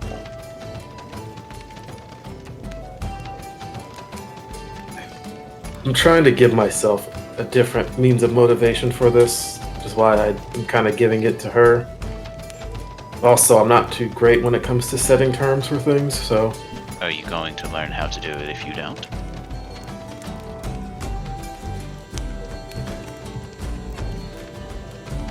I guess not, but I could also learn just by kind of watching and learning that way. You do whatever makes you most comfortable. However, I will say that practice makes progress.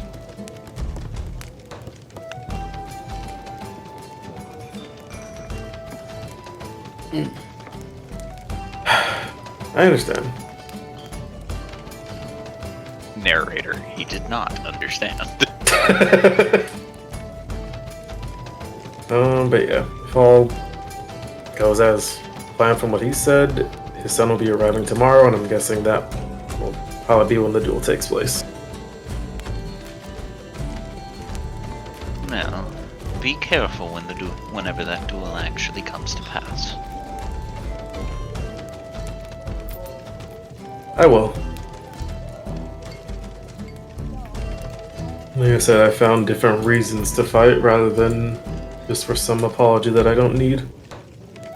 That is good to hear.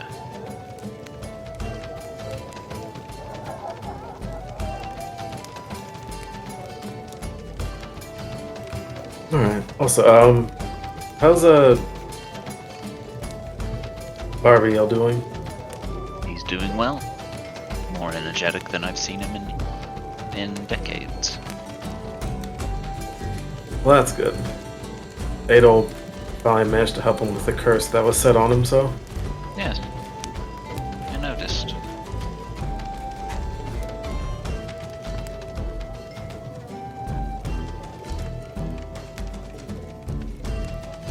I'm very happy for him. Being bound to mortality has really been affecting him greatly. I don't think he's realized just how different he's been. Yeah, hopefully it... Well, I know it definitely will, but it'll help get him through the long run with everything that's going on. The major focus of this is, if by chance something were to happen and he were to die, he'll reform in the heavens rather than be forever lost. He has regained his immortality, and for him, I don't think there's anything better that could have come. Well, that's good.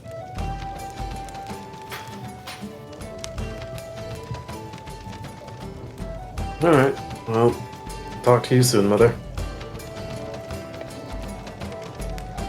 Have a good day, George. Do keep yourself entertained. I will do my best.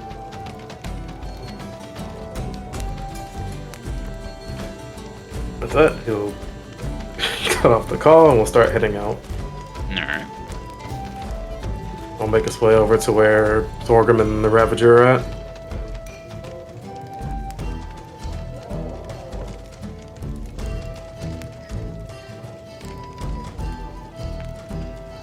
As you come to the table, the Ravager nods to you as he eats. We'll give a nod.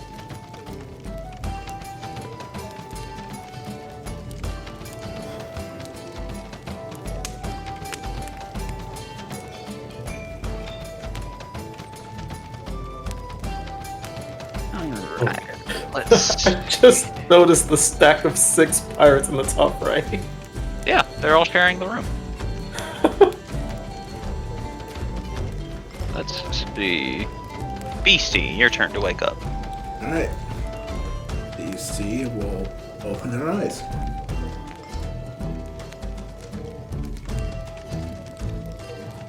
Okay.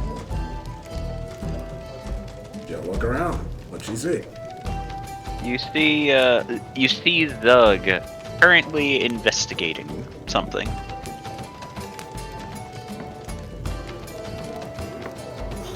What you looking at? Yes, he says, showing it to you, and he has a very small crab. She raises an eyebrow and looks closely at the crab.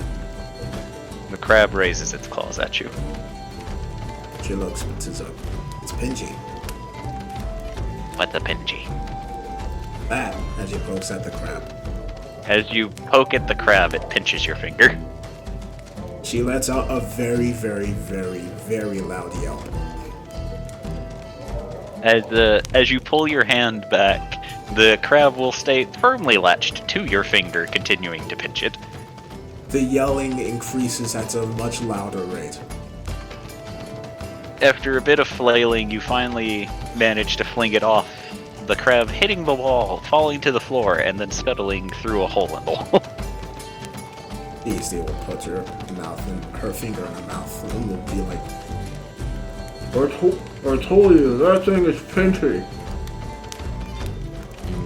That would explain the many pinches it gave me when I was catching it.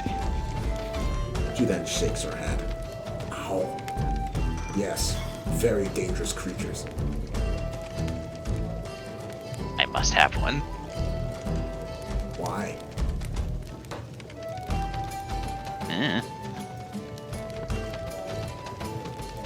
That makes sense. Alright, me hungry. And she heads out.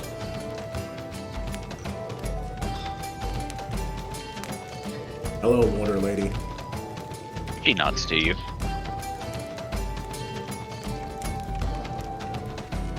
She pauses Cool. and looks at the torture rack. You see one person strung up on it, passed out, and another person's laying next to it, also passed out. She lets out a new tisk and goes and sits.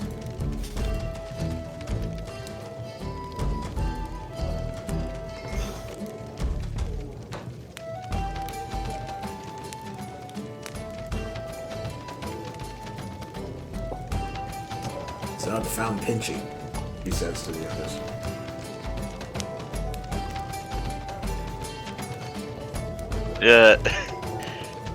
The Ravager just slowly looks at you as you say this, and then just goes back to eating, as he legitimately doesn't know how to reply to this. He still pull out some hydro meats and just start eating. Hi! You hear the bartender call. He'll look over. No outside food in my bar. She pauses as she lowers the food and is like, you grow food inside bar? I mean, some of it, technically. She looks to what the Ravager is eating. You see that he is eating hard-boiled eggs, smoked fish, and sausage. You have fish in bar? Yeah. Let me see the pond. He just shrugs and motions you to follow him. You will follow. He leads you down into the area where everything's stored before grabbing a hatch and throws it open. And down below, you can see the seawater lapping against the beams that hold the pier up. And as he does, you see several fish swimming around in the water below. He want the biggest one. I mean, there might be a barracuda down there. Bears can swim? I mean, yeah, bears can swim, but I said barracuda. A bear on a cuda? What's a cuda? Oh. You're not very bright, are you, kid? You not very bright either. You know glow. As you say this, he just looks to you and his shirt begins to glow. Oh, how you do that? I know magic. Nah, she seems uninterested. Alright, give me a bear and a cuda. You don't know what that means, but it sounds tasty. She walks off. He just shrugs before tossing a line into the water. Our person here is really cool. He can fish for bears.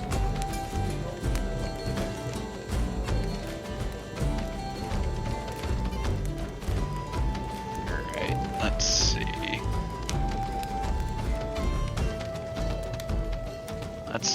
I'm fairly certain Scalodius wakes up now. Jubilee was a 70. Oh. Right. Jubilee, sorry.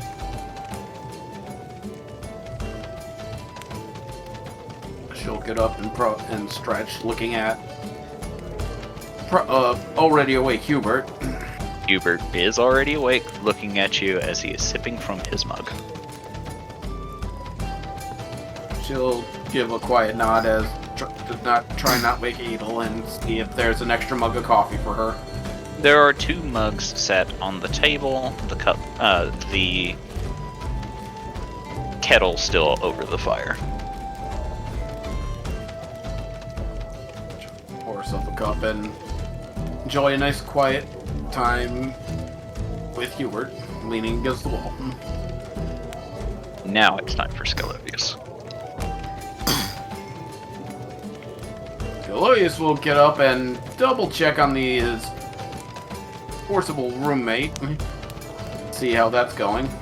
Forcible? She forced her way in, sort of. No, she asked. Very politely. And he'll check on on the pirate and see if she is doing okay. The bed sheets have been kicked off the bed, and she is sleeping in a very peculiar angle, but she seems fine. He'll nod, grab his stuff, and head downstairs.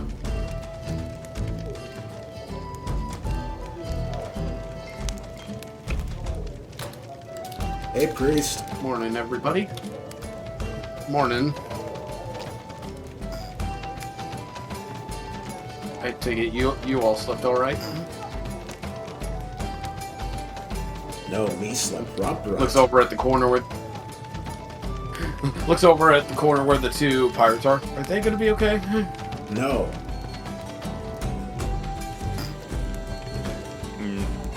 Skillet. As this is said, the bartender will come out and drops a plate with a smoked barracuda laying on the plate in front of Beastie. This isn't bear. Barracuda. It's a sea bear. Oh, okay. And she'll start eating. That'll be 3 gold. She will hand over 3 gold. You want anything, Lizard? I'll have whatever the house special is today. Silly He just- priest, you Basically can't saying it's up to you, good sir. He just stares at you for a bit before he heads back behind the bar. eat- Silly priest, you can't eat a house. That's not. Never mind. Much less a special one. Thorum, you know better. I'm just enabling Beastie. Sorry.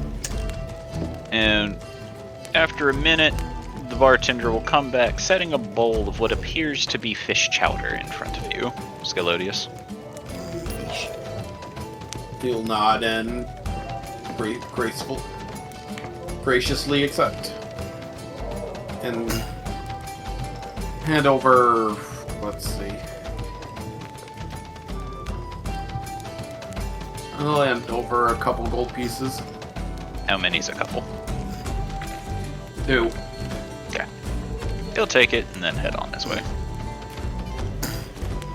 I'm hoping it doesn't taste horrible, but he'll eat away. Tastes like fish chowder. Depending on your opinions on how fish chowder tastes. Well, considering the area he's from had a lot of shores, I don't think he has any problem with fish. You okay, Matt? Yeah, it's just that there's something in my throat that I really want to clear out. Gotcha. Get a drink of water. I literally just did. Liquid water. Yeah. For some reason, sometimes the water actually makes it more difficult to... Makes it too My body's- moist. Yeah, my body's weird. The body is a machine that turns oxygen into carbon dioxide. My body is a machine that turns water into piss. Yeah. Mine does so very quickly, like turbo speed.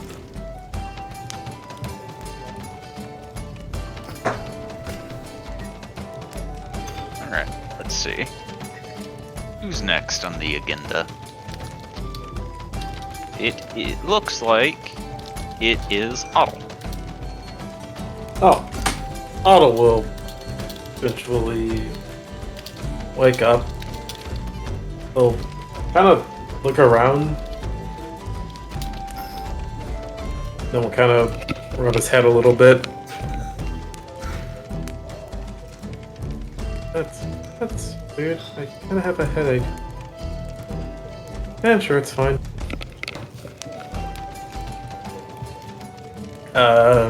Then he will start to get ready. We'll freeze for a sec, looking at the candle next to him. And then we'll start walking out as well. Looking at the what? This is the candle here.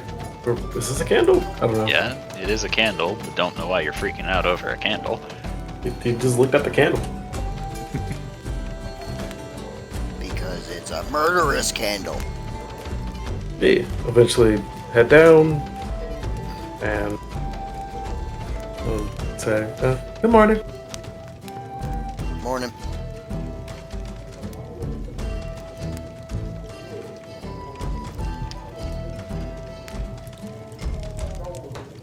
Sleep well, kid? Sorry. Not kid? As well as I could have, yeah. That's good.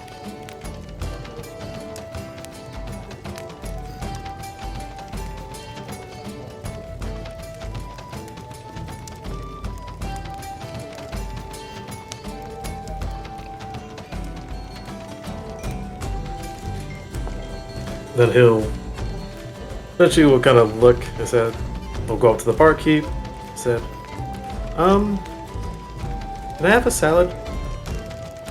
What kind? Caesar salad? Who's Caesar? You watch as he reaches under and pulls out a bowl of what appears to be fresh vegetables and sets it down before pouring dressing over it. I heard he was like some kind of thank like you. ice wizard or something, you know, Hail Caesar or something like that. Caesar Hail, something like that. Yeah, me heard about it. And Jesus left. Poor idiot. Went into Goblin Nest by himself. Didn't realize we all had knives. Ah, yeah. Never bring Hail to a knife fight.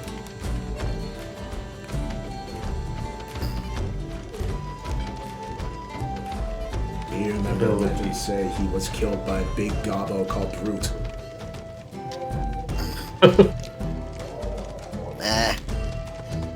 Technically, he was killed by 2 goblins that kept calling themselves Brute Us.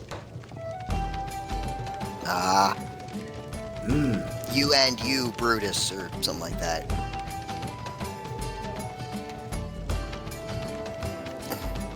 That's where the gobbo term "you ate 2 Brutus" come from. Wait, a goblin ate both of them? Yes. The goblin den mother was very hungry. I bet. It'll start day. You wake up next. Alright. I'll open up her eyes and we'll slowly sit up. Hello, my lady. Morning, Eagle. Morning, Hubert. Morning, Jubilee.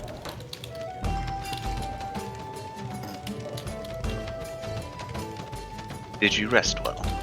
I did. Did you too? I slept enough. I slept all right. Coffee? Yes, please. Probably will pour a cup and hand it to her. Take it, drink it, and satisfied sign.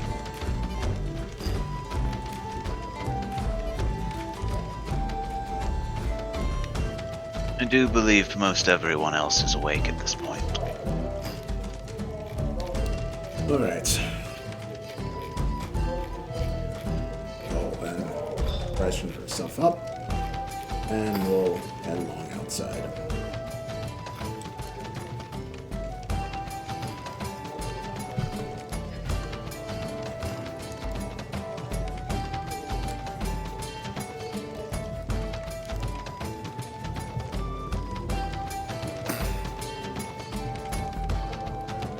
Hello, everyone. Hello. Good morning. Alright. Well, take a seat. Seems like we have a rare day where we can take a moment.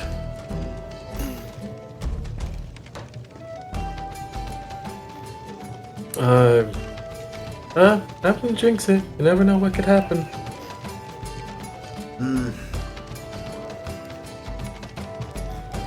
Well, Especially when there's so many different things that can happen, actually. well, considering that's where with the pirates. Though they were pretty kind to us the last time we were here.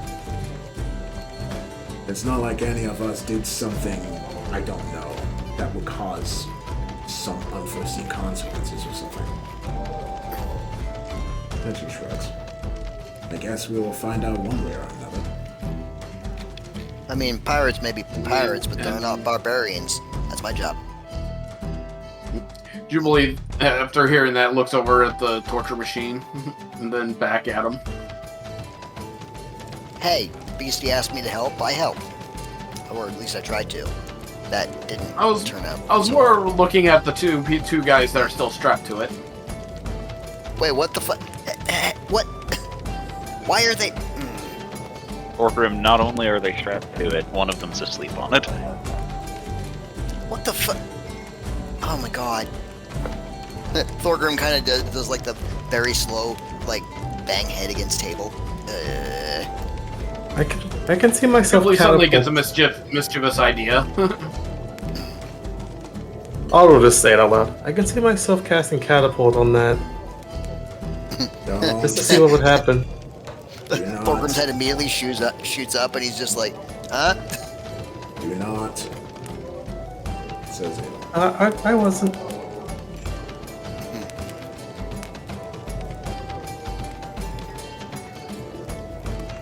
He's just gonna take whichever one's sleeping on the ground and kind of help him sleep on the thing with the other guy. Not the torture rack's not really designed to accommodate 2 people, unfortunately. Well, it's gonna be stupid either way. Hey, the closer they are, the better. Alright. Which one's the little spoon?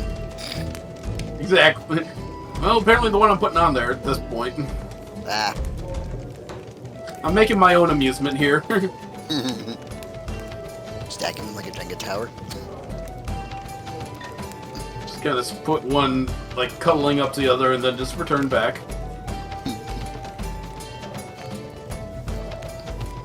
Sometimes you just gotta make your own amusement. And with that, LV, you wake up next. LV, her eyes quickly snap open. Like, almost like she's expecting danger. And then just calmly looks down at her lap and says, "Good morning, Gladstone." Alright. And once her spells and her morning prayers are done, she shall join the group. As you are getting ready for the day, you notice as you go for your boots, there is actually a crab slowly pinching and peeling bits of leather off of your boots as it nibbles on it. She will very gently pick the crab up in her hands. At it. As you move your hand towards it, it turns towards you and raises its pincers in a defensive posture.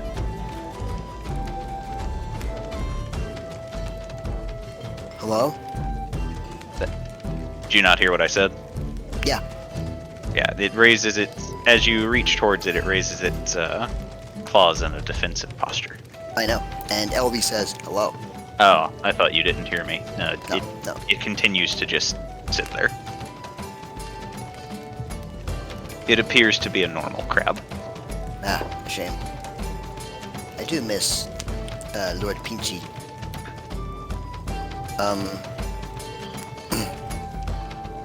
LV will attempt to use Mage Hand to pry the crab off her boot. It wasn't on the boot, it was beside it, pinching pieces off, but as the mage hand comes, you see the crab pinch at it, trying to dissuade its attacker, and when it realizes it isn't working, it scuttles away. Okay. Retreat. Retreat! And then, satisfied, LV will pick up her staff and will pick up Gladstone, put it in against her chest, and will leave the room towards the rest of the group. And we'll sit with Gladstone, because apparently it's not letting me take both at once. There we go. There you go. Good morning, everyone. Good morning, Grandma. Good morning. Good morning. How's everyone today? Yeah, doing well.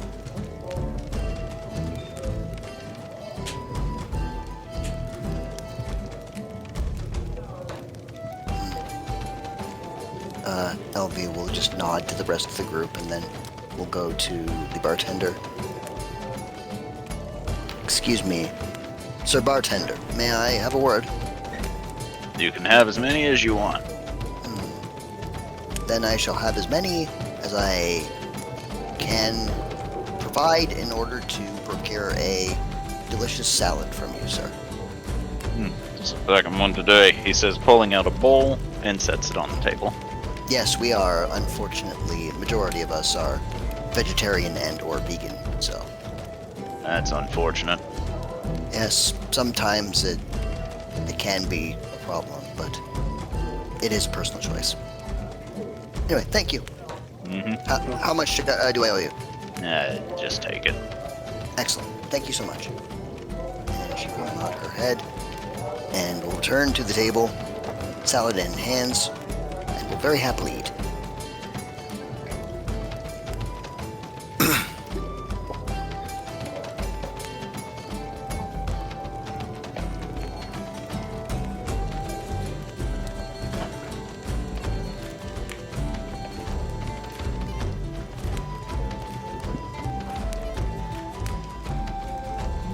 After a while, you all begin hearing talking and muttering as the other pirates begin coming along and making their way to their own seats, having discussions about various things, various activities they may be planning for the day.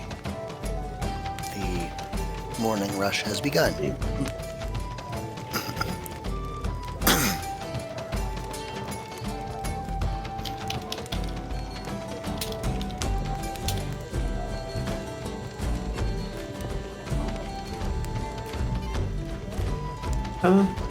Seems like it. Yes. They are nothing if not punctual.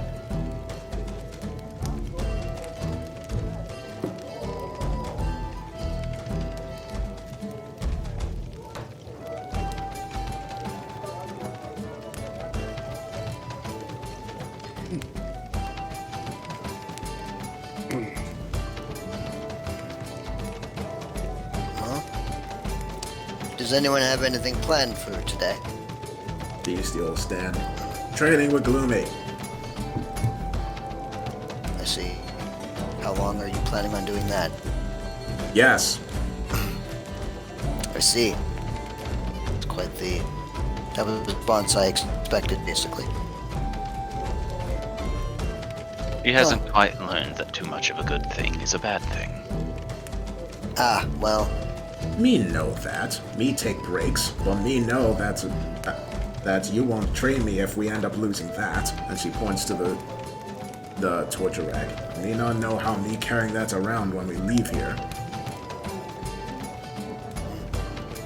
I was under the impression you gave it to me. That was our agreement.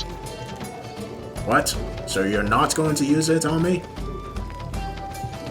I never said I was going to use the torture rack on you. Then why I you said- want one? I have my reasons for And what is Oh, your reason? my own. Beastie. Look, there's one of the very rare occasions where Beastie looks annoyed.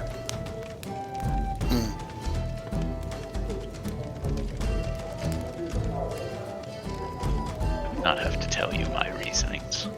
you Her should know annoyance that deepens. you should know that you'll never get a straight answer out of Hubert.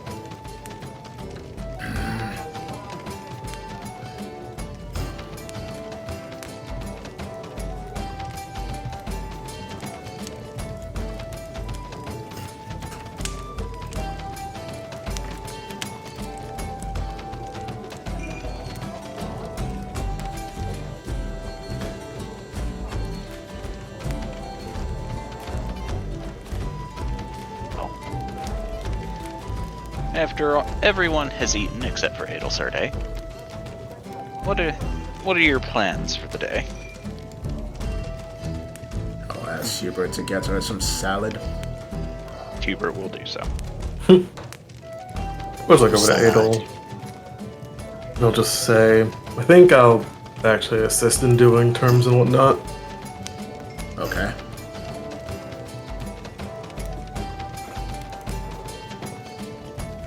Though, won't speak about it until we know if Rodriguez, Carmilla Montague accepted the deal or not.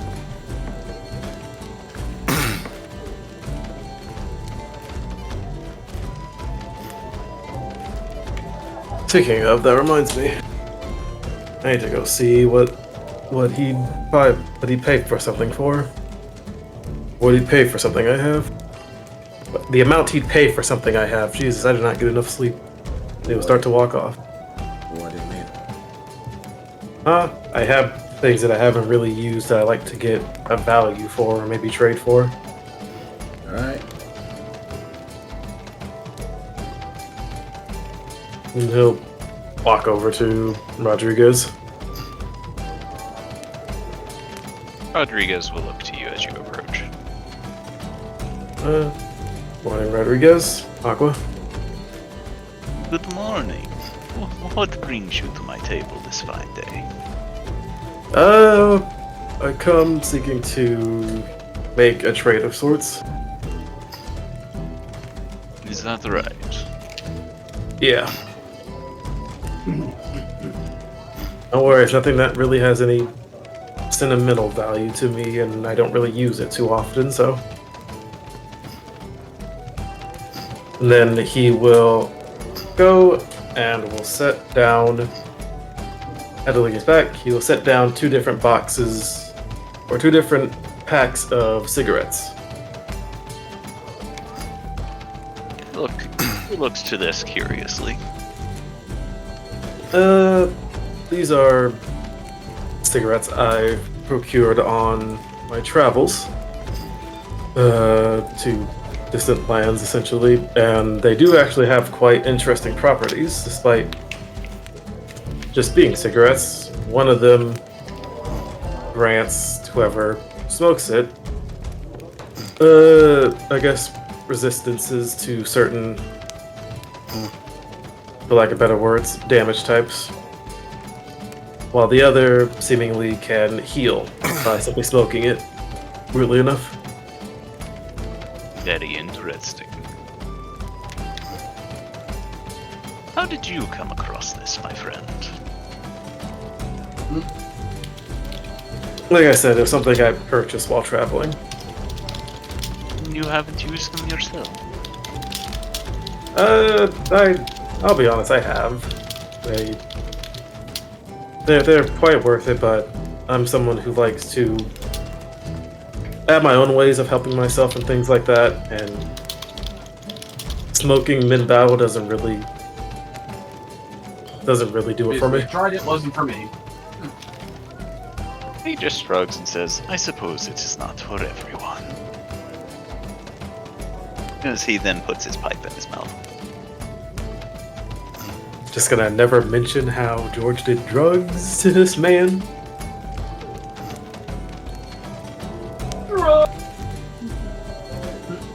It would be so funny if he still had those.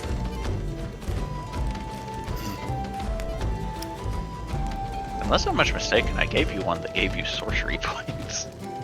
I think you did, but I don't know if I used it. I don't think you have. Sorcery crack. How many sorcery points did it give? Gave you 2, and allowed you to cast a meta magic that costs 2. Oh. Huh. With Would the downside of possible immediate overdosing. Okay, sorry. That's sorcery heroin right there. And also crippling addiction. Yeah, So that's I have a heroin. very chaotic idea now that you said that. Which I think would be funny as fuck. Time to see if Alder could recreate it. I don't know.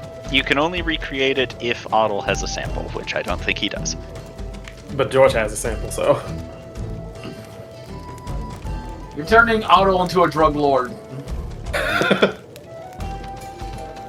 Until someone explicitly tells him it's bad, he's going to do it. But that's for another time. But yeah. I was wondering if you'd have anything you'd like to trade for this.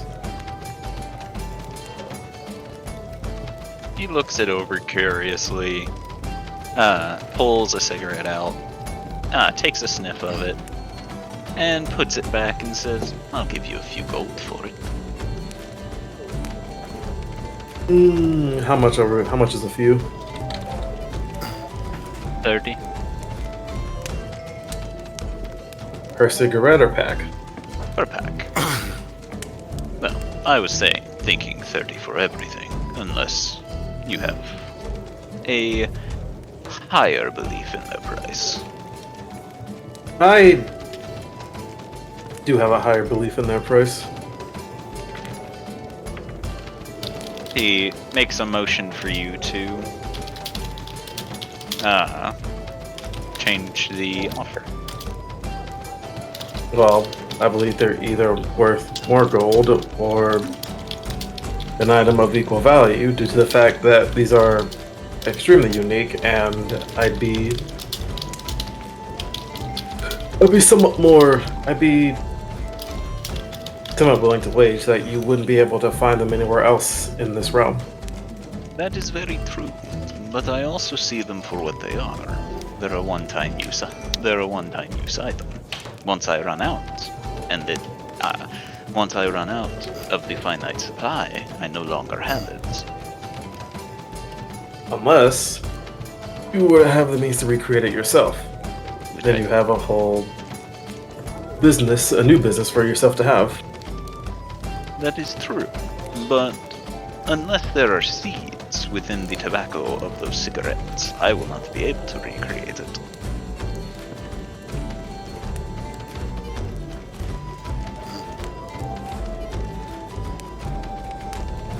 I am not saying they aren't worth more. I am simply pointing out a few issues I may have with procuring them from you. That's fair. And understandable.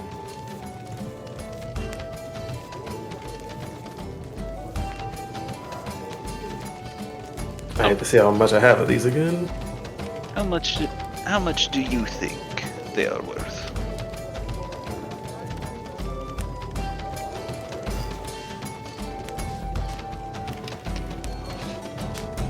I have 18.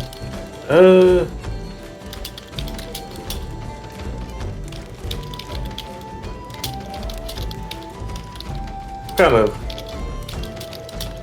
think for a second. Try to remember how much George spent on these when he was in the other place.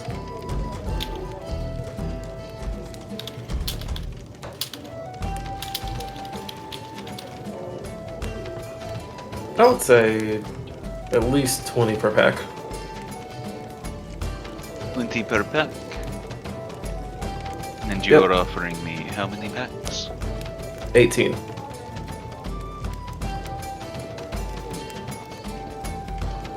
Ain't no way you have 18 packs.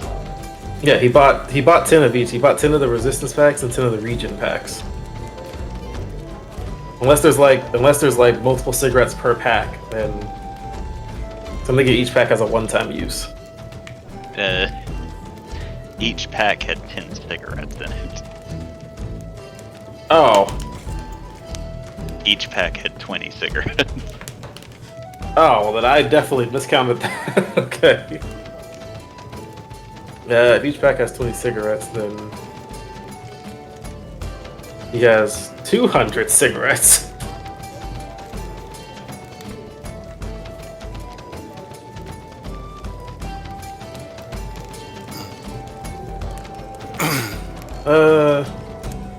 We'll kind of look at the packs again, realizing how much is in them, and actually, I'd say 30 per pack, since there's about 20 cigarettes in each of these.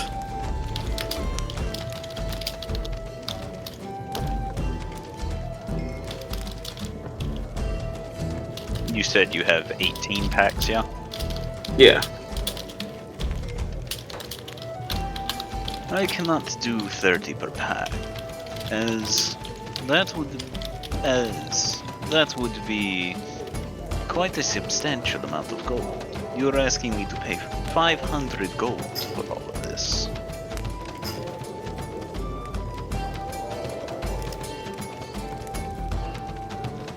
How about 250?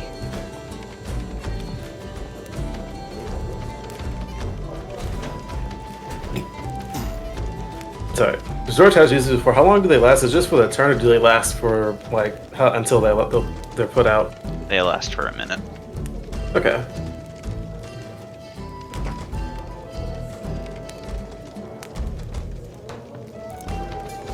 What about 350? These do also last for a minute. Roll persuasion.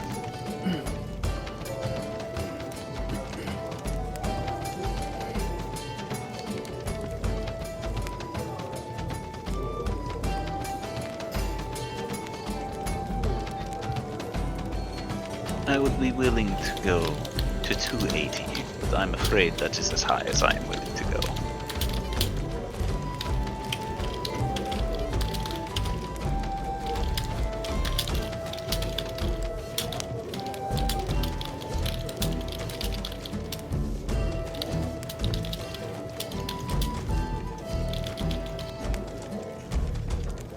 Unfortunately, I don't think I can accept that.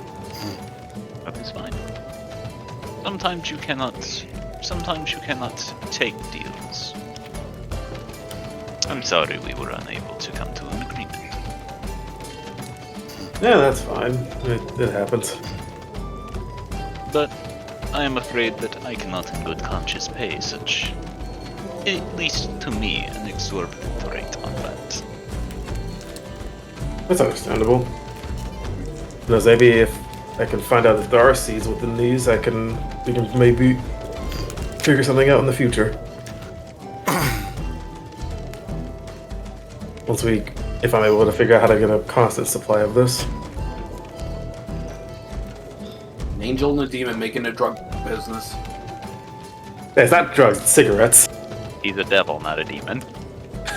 That too.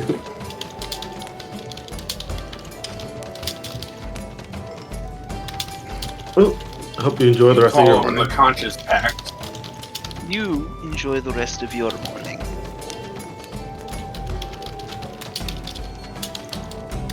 And you will go back and sit down in this chair.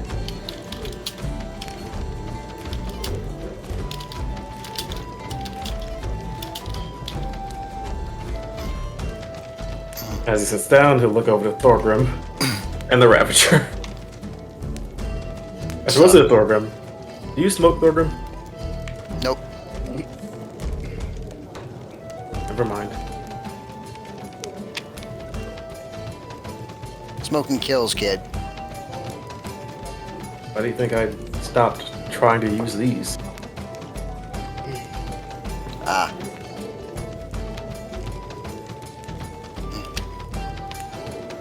But then look over to Adel. Adel, you're from where these are made. How did they figure out they had seeds in these? You do realize those come from Solaria, correct? Where Jubilee is from. Till then, look over to Jubilee. Sorry. Jubilee, do you know how exactly they found the seeds or managed to recreate these? Well, let's find out if I know. I will make a roll for that. Am I right, Wow. Ian? You need to roll a histoire.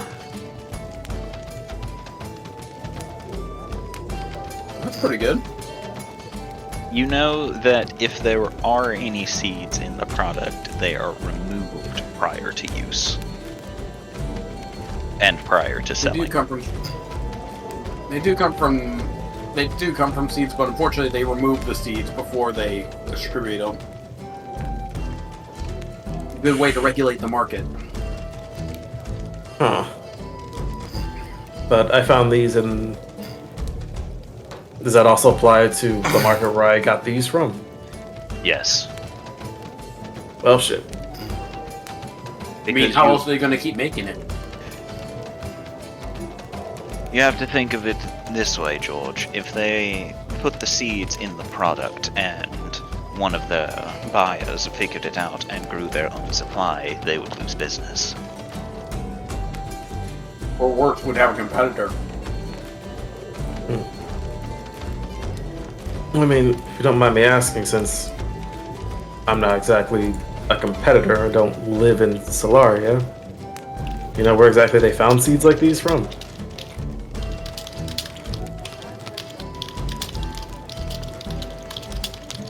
If I do, I probably would not be wise to tell you. Why do you say that? Because I like you, and I don't want you to become the next message to the next competitor. A message to the next competitor? Saying you would get killed. For selling something in a whole other realm. Possibly. As far as they're concerned, it's their product.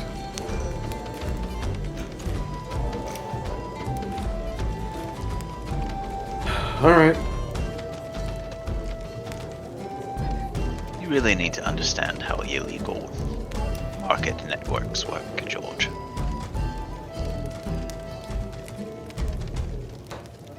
They control it, they control the cash flow. And they're not going to want to give it up to anyone.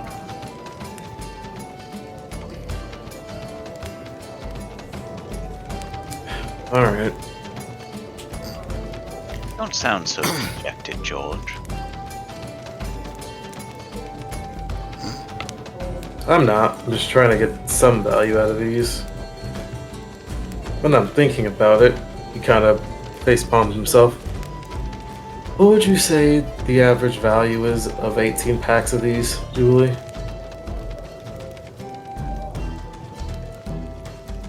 Well, at the going rate, she does some calculations in her head. DM, would I roll another history?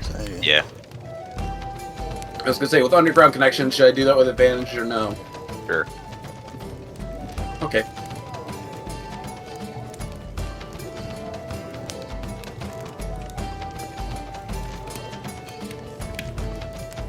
They run about 7 gold per pack.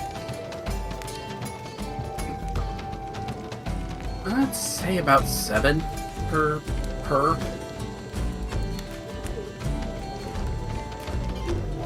Damn, actually was getting a good deal out of selling these at the 280. How much? I got offered 280 for all the packs. I mean, you can try to re-accept the deal if you want. Just say you changed your mind. I feel like if I come back saying I changed my mind, he'd change up the price.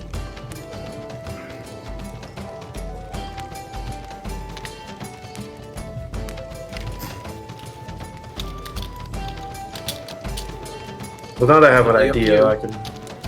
Yeah, I mean, now that I have an idea of what their going price is worth, then I kind of have a way to go about it now. Just remember never to sell it in Solarian territory. Yeah, I know. I don't know if we're ever going to be going back there soon, so. Well, keep in mind there's also a budding enterprise happening in Zardak territory too. Don't forget that. There's a what enterprise? Budding.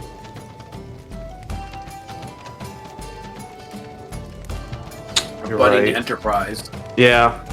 So if they find out Okay. Olsen product was in a different area, they might start asking questions.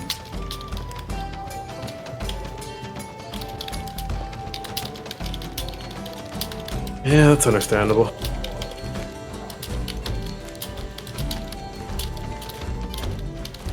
Oh, and this territory might be a best bet to get rid of them.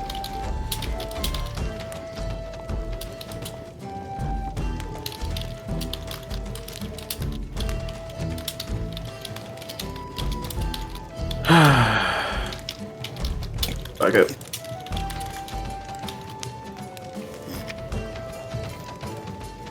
Yeah, I'll keep them for now. If I never end up going back, these could always make for a good souvenir at least.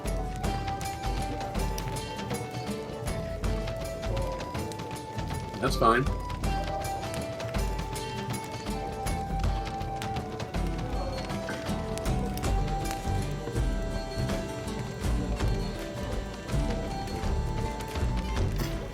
The player indecision of whether or not he should go through with it.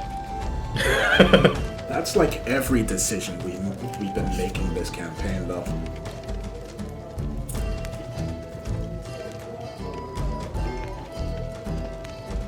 I hate it, because now I'm sitting here just like, I could just sell them. And not have to deal with potentially getting hunted down for having product. Well, not having it, trying to resell it. When did Hey, this you turn bought into it for Grand its Theft worth. Auto? This is starting to turn into we're almost turning into Breaking Bad a moment ago. Yeah, with George having the idea of giving it to Otto to remake. It's fucking drugs. Learn how to make Look, spell it's crack not bad to if give you- people spell sorcery points. Huh? We As I have was gone saying, from yeah, it's tobacco not to bad that- meth. No, technically we went from meth to tobacco. Surprise, motherfucker. And then to crack. I mean, And then crack. Anyways, it's not bad that you have the product. It's only bad if you're trying to resell the product without, So in your You're not opinion, going would it through be in your opinion, would it be good to get rid of this as well? As he shows the the fucking sorcerer crack.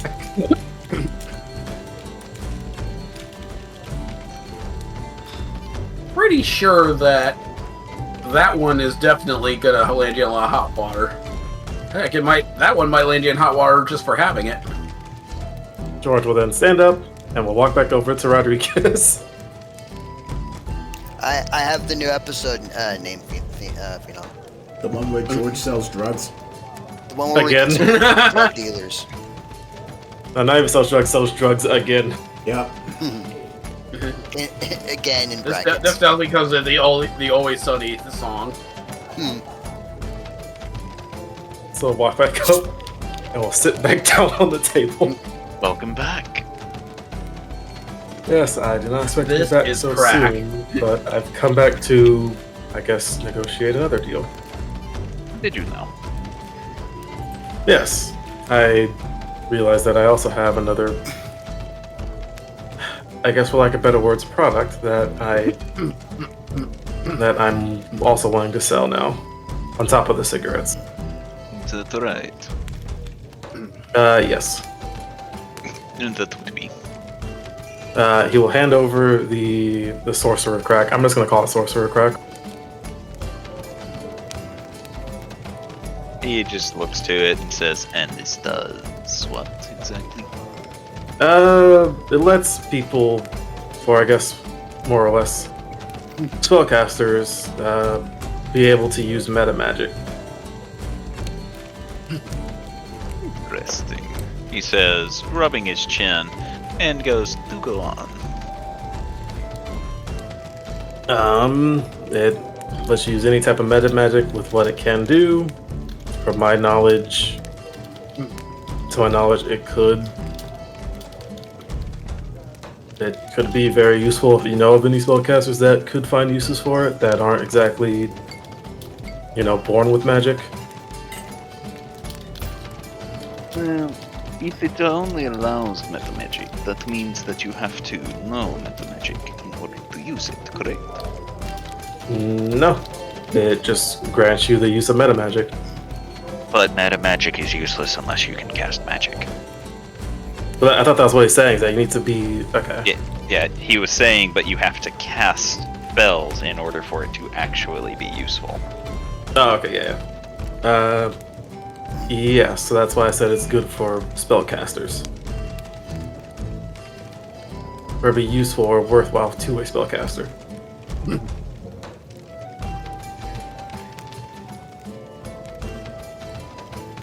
I'm just saying.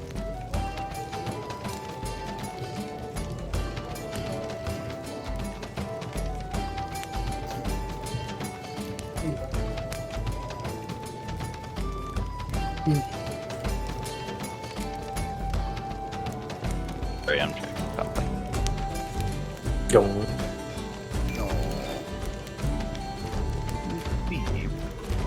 So, it being limited to spellcasters makes it a bit harder of a product to sell, but you have piqued my interest.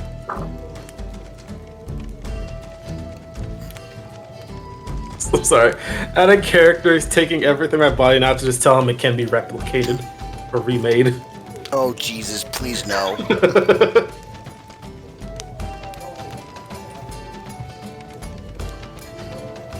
Yeah. It's definitely an interesting, unique item. So, How much are you expecting for it?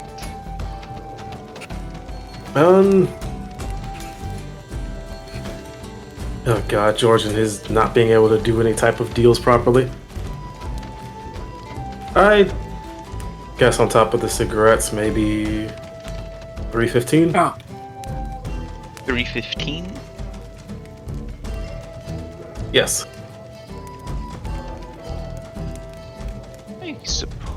I suppose I could do that. Should have asked you to believe the price of that as well. Well, I don't think that was actually worth much, though. Then I guess we have a deal. He holds his hand out to you. George will then hold his hand out and we'll shake his hand. You two shake hands before he sets a pile of gold on the table for you. You will then take the gold and we'll make sure to count it to make sure everything is there. It's all there. Alright. He's not trying to short you. Yum. And pleasure doing business, I guess.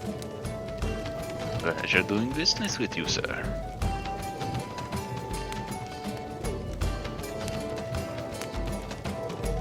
He'll walk back with a pouch of gold. Okay, so how much did it actually cost? It cost however much he sold it for. Alright, how much did he buy it for? I don't remember how much he bought it for. You got the first hit free.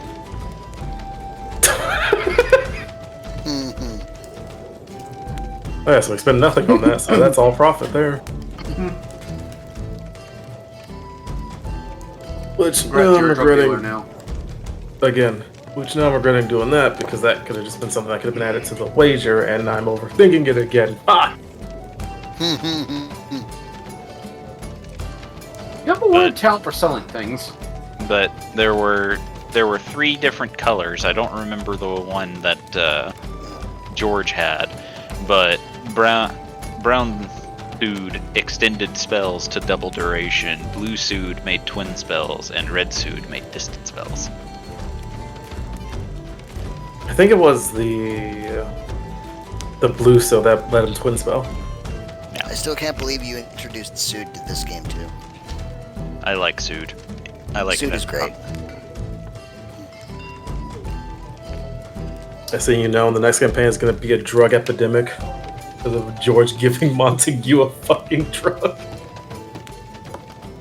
I was about to say you were this close to like starting a drug empire, dude.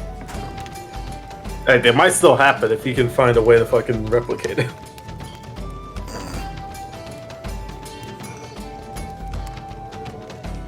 But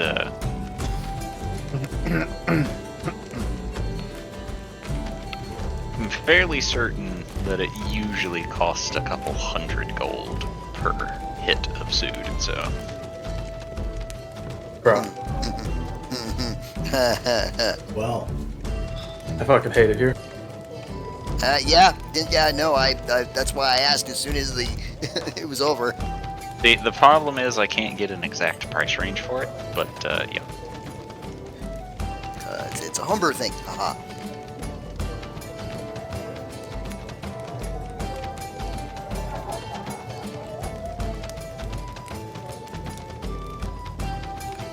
Alright, so. But now you are 300 gold richer, George. Yep.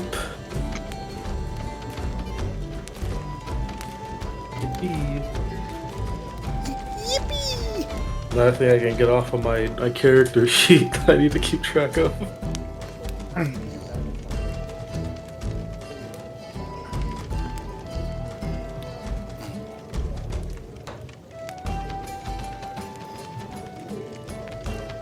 Another thing I can take off my character sheet that I never have to worry about again and never used. Exactly. It's the RPG hoarder curse yet again. Listen, he's back home. He doesn't need his mom finding out that he did drugs and then sold drugs. Hey, you never technically ever did them. You never tried them. I'm pretty sure he did once.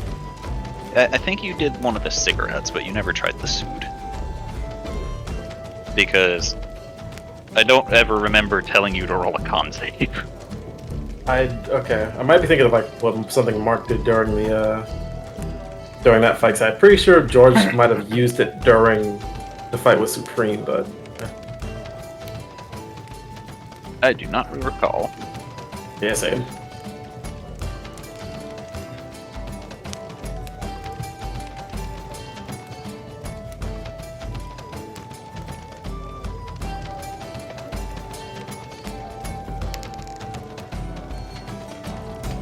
So, he's He's gonna look over to Hubert.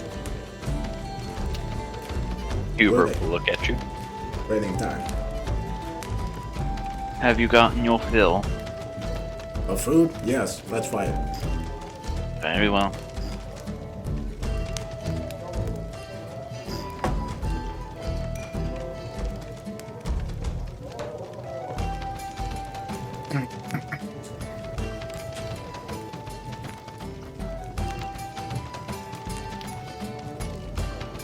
Roll in athletics. Alright. Whoops. Oh, that's fine. God damn. Alright. Beastie, you go out expecting it to be very similar to yesterday, where you managed to beat him fairly easily, and he runs you through the ringer today. Alright. I guess it's time I took the training wheels off. Ha! While lying down on the ground, Beastie just laughs and points at Hubert. You Yes. stopped holding back on me. As No. much. There you go. I'm gonna beat you when you're not holding back at all one day. Maybe one day. And that day will be today. And she tries to get up only to fall again. As you attempt to get up, Hubert just football punts your head. Jesus! Oh, Holy Fucking fuck! Randy Orton putt. Holy shit. Jesus! Holy fuck! Trying to concuss Beastie? Fucking she- Randy Orton her! God! Hey, she's the one who said that she didn't want him to hold back. Jesus lucky. Christ! I imagine Jeez, the look. bloodthirsty Hubert is just gonna be like fucking bald Randy Orton. Yeah, exactly. Oh, 2009 Orton? Oh, that's, Yeah. that, Oh, yeah. now that was a Yeah. villain. Yeah, Beastie's out like a light. Just make a monk based off of 2009 Randy Orton. Oh, Jesus, please An no. evil monk? Yeah. Evil Randy Orton monk that goes kissing people's wives and punting their dads? Eventually, Hubert will walk back into the bar and will just drop Beastie into a chair. Well, at least he dropped her into a chair. Yep, Beastie's just sitting there and knocked the fuck out. Take it went well? Yes, she tried getting up when she was beaten. Oh, well, that was a mistake.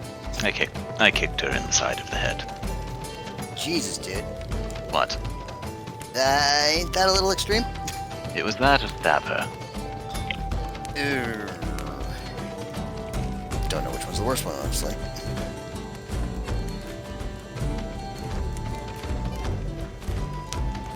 And I guarantee you she will be happy when she wakes up, realizing that that's what it took for me to knock her out in that instance. I see. That's, yeah.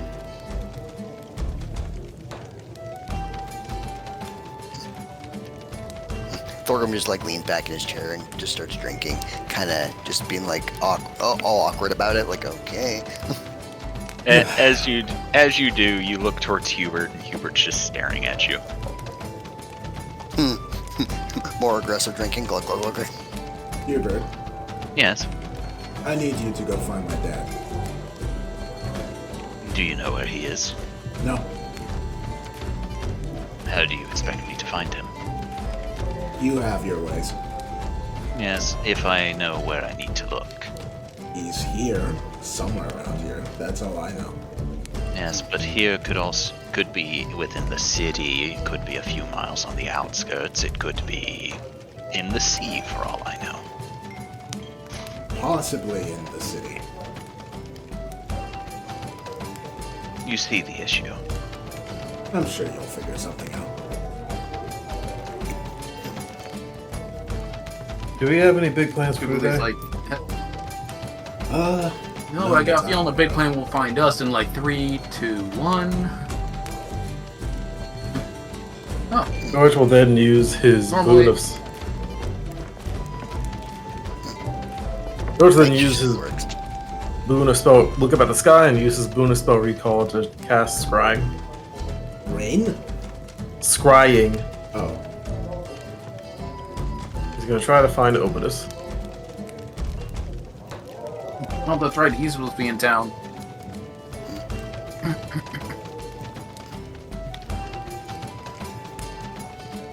Alright. So, George, as you cast scrying and your scrying eye appears, it appears in the bar with Ovi standing behind you. What? George will then like look up even more and see Obidus behind him. Yo. George will then just say, "Found him," and then he'll kind of Hello, father-in-law. "Are you trying to be discreet?" I don't know if he's invisible or if he just showed up. Thought he just appeared. Okay. You said his name and he appeared. No, we didn't even say his name. Even Obidus. Yeah, man, he kind of does work like that. Yeah, don't even need to say his name though. Well, Just think about Ale's gonna shoot Jubilee and look at the father-in-law comment, but then we'll look back, so hello, Dad. Hello. What are you guys here doing here? George is about to fight a rival for the Lord Homemaster's release. Unharmed release. Oh. Well, good luck with that. Thanks. Who are you fighting? Resolved. I don't remember who that is. The son of Rodriguez Carmela Montague. He has another son? George will kind of look. Another son? Yeah, he has two twins. I'm sorry, what? They're twins. No, he has two other sons who are twins. Oh, Oh. okay. Huh. That would have been a conversation if... Anyway, He and I got to talking about children, so he told me about his and I told him about mine. yours. So, Nathaniel then?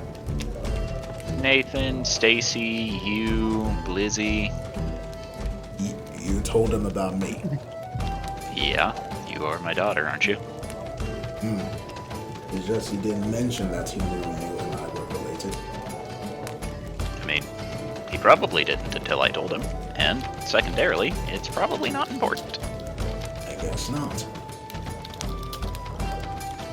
Although hearing this is going to write down, pull up his paper, is going to write down a note.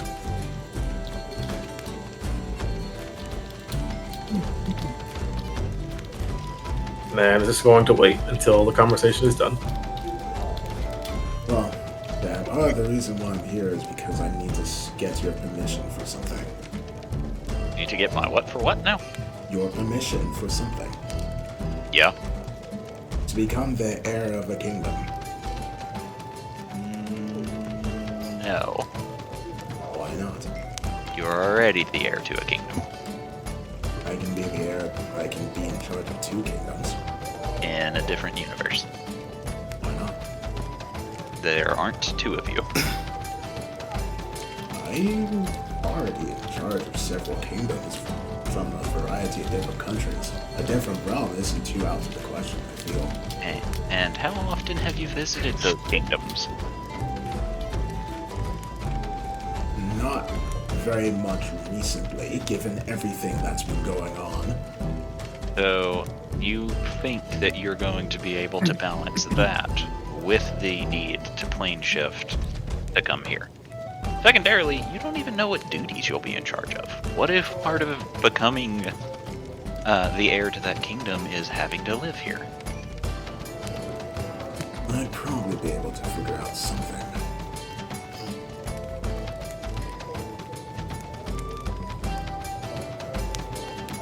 If not, I suppose I can work on something. So that was your final answer? It's my answer for now, unless you can be more convincing. Remember, this is a negotiation type deal. see. So, Well, and you are, an adult. Why didn't you just lie and say I gave my permission? I don't like lying. I avoid it if I can. Especially to someone who I'm hoping is going to help me. Besides, Fair. knowing her, Fair she enough, probably would have known if I was lying. So what made you decide to do this exactly? George, Huh? can you do the thing that would stop you know who from listening in on us again? That's an LV thing. Oh, Lamala, Yes? can you do the thing to stop you know who from listening in? Just let me check something.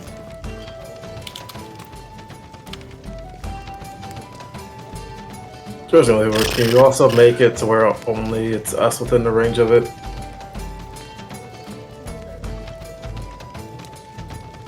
Oh, yes, I can absolutely do that. So I shall cast Mage's Private Sanctum, and I will erect it in such a way where only we, the group, and Obitus are within the bubble. Alright. But once the spell is done, she says, essentially, in order to fight the puppeteer, we are forming a alliance between the powerful countries on this continent. That includes the Lady of the Flame. In order to convince her to join this alliance, I agreed to be her heir because she seems to have a liking to me. Was this your first option, or I've run out of options? The first option she presented. Yes. Obi will look to George as George says this, and then all of you will hear an almost rusty hinge creaking sound as he just slowly looks at Adelsarday, learning this. Adel looks back, looking nonplussed. Yes, Who taught you how to negotiate? I did. Why do you start big?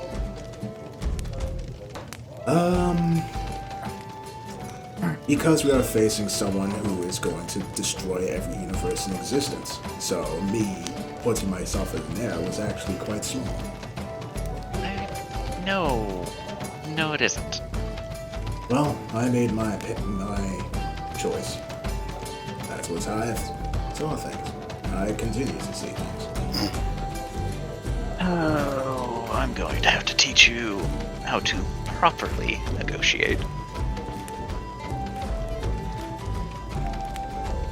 You don't seem like someone that cares enough to negotiate when you can just take what you want. Princesses do not bargain themselves away if they can avoid it. You want to speak with me about how people should act, Dad? Yeah, Right. because here's the thing. I can tell you how you need to act because I am not a princess. Right. And the last time I was told how I should be acting, I proceeded to do the exact opposite and instead met a group of friends, reunited with my dad, and ended up solving my mommy issues. That's because your mom's a bitch. He said very calmly to this. Your mama's a bitch. In your opinion. And yours.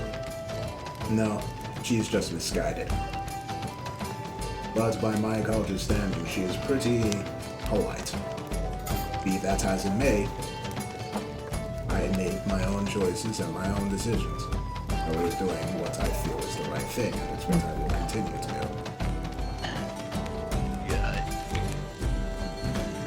He just grumbles a bit to this. When you have felt that it was the right thing that you needed to do, have you done it or have you not? Even if others said it was foolish or irresponsible or that you are short-sighted. Hey, my actions are irrelevant to the current conversation. And yet I'm bringing them up anyway.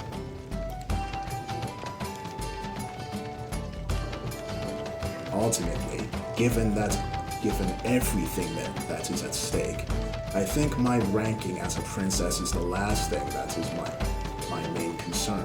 Well, the last things that's my main concern. Well, it is the least of my concerns. The safety of everyone in existence, including those I care about, my friends, my lover, my recently found dad, and my recently found siblings.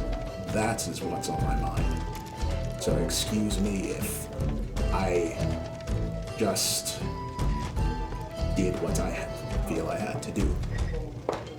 And even if it's going to be difficult, even if it will cause issues in the future, which I'm fully willing to accept, I'm not going to change my mind on the matter. Oh. You're stupid and impulsive, and I'm very proud of you for it, he says to this. I learned it from you. I wouldn't say you learnt it from me, but it's clearly genetic.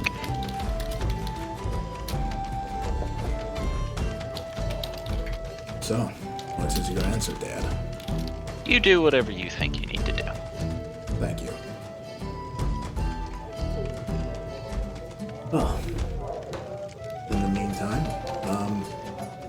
we are leaving the rescuing of Masters entirely on George's shoulders, so you don't need to worry about that too much anymore. I would appreciate if you stuck around for a bit. Well, it's a good thing that you're not relying on me to do it, because I can't. This is the first time I've heard you say you can't do something. What is so difficult about this situation that you can't just get him out of here? He points a thumb over his shoulder towards Rodriguez. You're going to need to elaborate a bit. Aren't you a multi-millennia-old dimension-hopping arch-lich with the power of necromancy? Well, mastery of necromancy. And who knows how many other spells? Yeah, but whenever I go against somebody who's somewhat on par with my skill, I have a little issues. You're not used to fighting people on your level? Do you realize what level I'm at? Probably 20-something. But I cannot believe you, Dad. You really need to work on your practice if the moment you fight someone that's as close to your skill level Well, I'm trying to do this without going balls to the walls aggressive here, mostly because it's too much of a hassle to go balls to the walls aggressive all the time. Well, that is appreciated, but still, you need to work on your problem solving. My problem solving is usually overwhelming the problem. Which is why you need to work on it. Because clearly, when you can't overwhelm the problem, you're stuck in place. I guess that's good to know. I could overwhelm this problem, but I'm choosing not to because it would ruin your chances of socializing with him. So again, you can't. Just because you're not physically unable to doesn't mean that you are not being stopped by something like that. God, you guys aren't related. What was your first clue? They both look at her. Both look at George. Duh.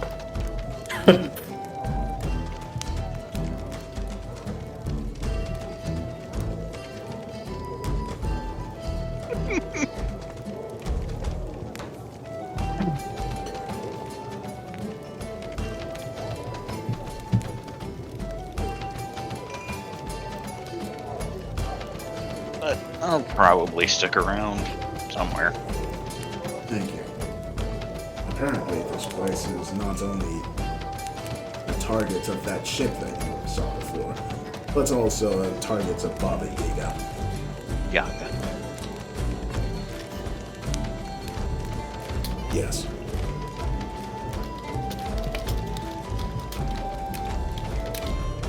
What'd they do to piss off a hag? Saved a child from being killed by one of their lights or Yeah, something that'd do like it. that.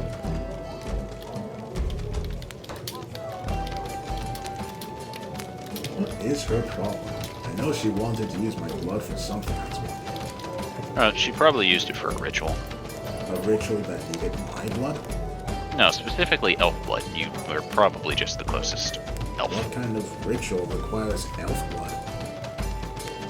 He just shrugs to this and says, "One that a hag needs to do." Hey, don't. Might I point something out that might help us figure that out? Do tell. We were literally just at a place filled with hags that we probably could have asked about that. That is a good point. I guess the next time, if we're in the area, I could ask. Or you could just send a sending. No, we'll do that once we're done here. Too many... What is the word? What is it that Ogle keeps saying? Splitting our focus in too many places or something along those lines? Pretty sure that was me that said that. Oh. Well, I will be following your advice. You will remain focused on this task until it's done. Alright.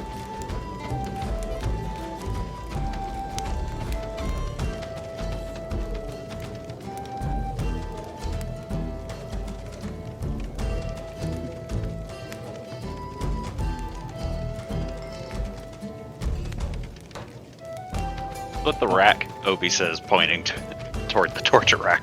Oh, that's Hubert's. Obi then looks to Hubert and goes, "What's with the rack? The goblin made it for me." Well, it's more like we bought it for you on her behalf. Says Gil. Then he Hubert looks shrugs. at the bag. I thought it was a blue disc. Why is it a giant table now? There are multiple variations of the torture rack. But that's not the one we bought. Why did Dean let her leave with it? I guess he probably found it funny.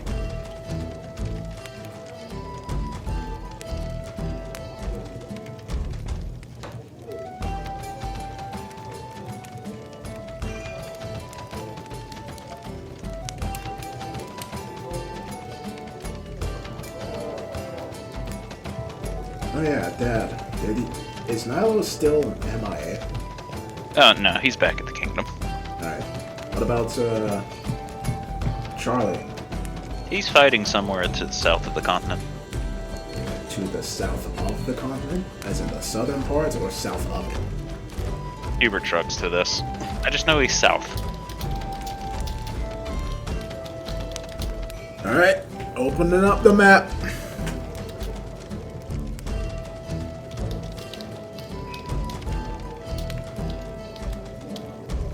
Alright, to the south. So she shows the map to her. So anywhere around here? To guess, he's closer to a this-ish area. Oh. So he's either in the vampire village, in the Ulyssil township, or... Hey George, what is this? And she points on the map to the island. What's Oh. over here? Oh, look. Would George know what that is? Roll history.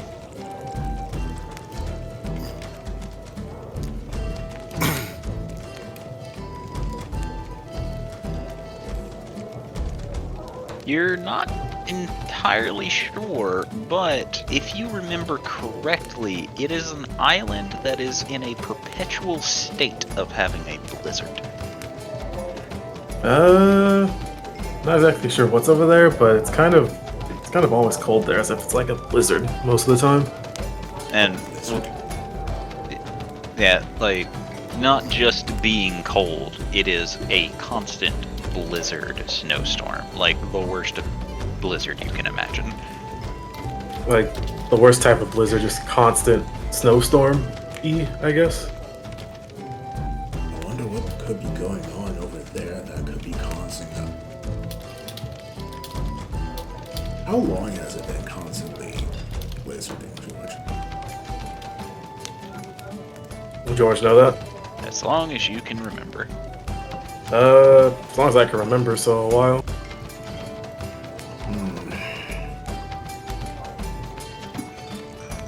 There is a chance Tempest could be hiding there. But that's just a theory with very little evidence. I mean, if Tempest was hiding there, wouldn't it have appeared recently? Well, better place to hide than somewhere no one would go. I mean, I could also just try to see what exactly he's fighting. Go ahead. I imagine that Charlie isn't there. More than likely, he's in the vampire area fighting a vampire. I don't think there's anyone strong enough to be much of a challenge for him in the Ullasil town. And if he's sitting there fighting vampires, I feel bad for the kid. Why? Charlie has a very big fear of vampires. As Obi says that, George is going to scry Charlie. George, as you scry, your eye spawn in the middle of a vicious blizzard, the snow piling on top of it. And as you look around, you see Charlie looking slightly battered and bruised, in a stance with an aura around him that you're not familiar with, and you see a shadow go over him, and as your eye pans up, you see a gigantic figure swinging a massive club made of stone down on top of Charlie. Bunga bunga. Is that where the eye pops, or can he see if Charlie's like knocked out or something? That is where the eye popped, because it also landed on the eye. Okay. Yeah, he looks a bit injured, and before I could see what exactly this thing was, it's just something with the giant, massive club just kind of swung down on him. He was fighting something with a giant stone club. Yeah, in the blizzard area. Oh. It looks so. I think you need to help Charlie there. Okay. Good luck. Now I have to figure out where the bastard is. He's on the He's island. all the way south on the blizzard island. Fantastic. What? You're not a fan of the cold? He's struggling to this. I'm sure it's back. Just dress warm, I guess.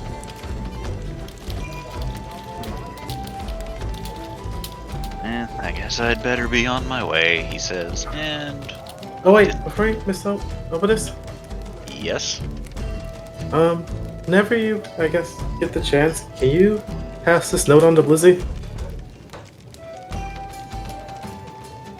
The note pretty much says, hope you're doing well and hope we get to hang out soon, Otto. Obi reads the note and then looks to you with a raised eyebrow before putting it away and says, yeah, I'll give it to him. Thank you. And then disappears with a pop.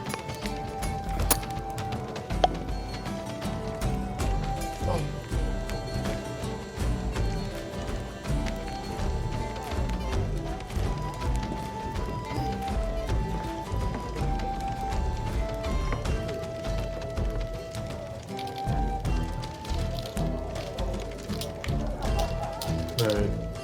Oh, I think you can drop the thing now. I shall drop the thing now.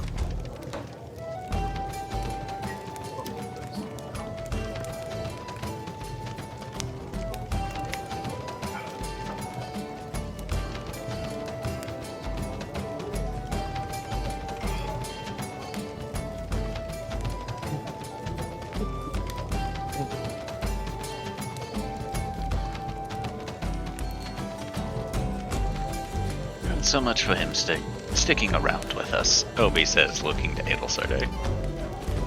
Obi? I thought he left. Well, look, Yeah. Hubert. I meant to say Hubert. I know. But, Well,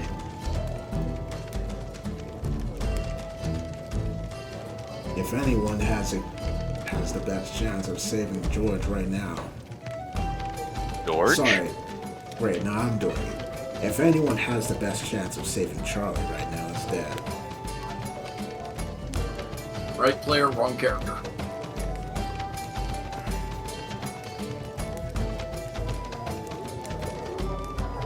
But I'm guessing if there are giant things there with stone clubs, I doubt Tempest will be over there. I mean, he has a floating island. True.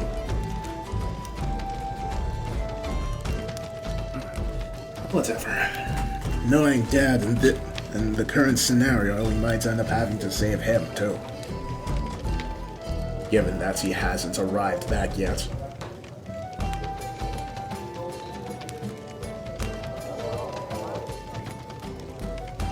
Maybe he's out of spell slots.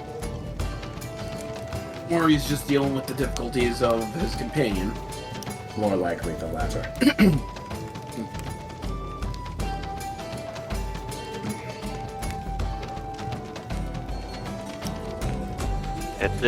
At this, Hoppy will randomly chime in and go, Tooth fairies are smaller and friendlier subspecies of the larger and much more hostile bone fairies. Edel's just going to look at Hobby. Otto will also look at Hobby. So Where'd I'm you learn pretty that sure from? everyone looks at Hoppy. I began thinking about it last night while you were sleeping.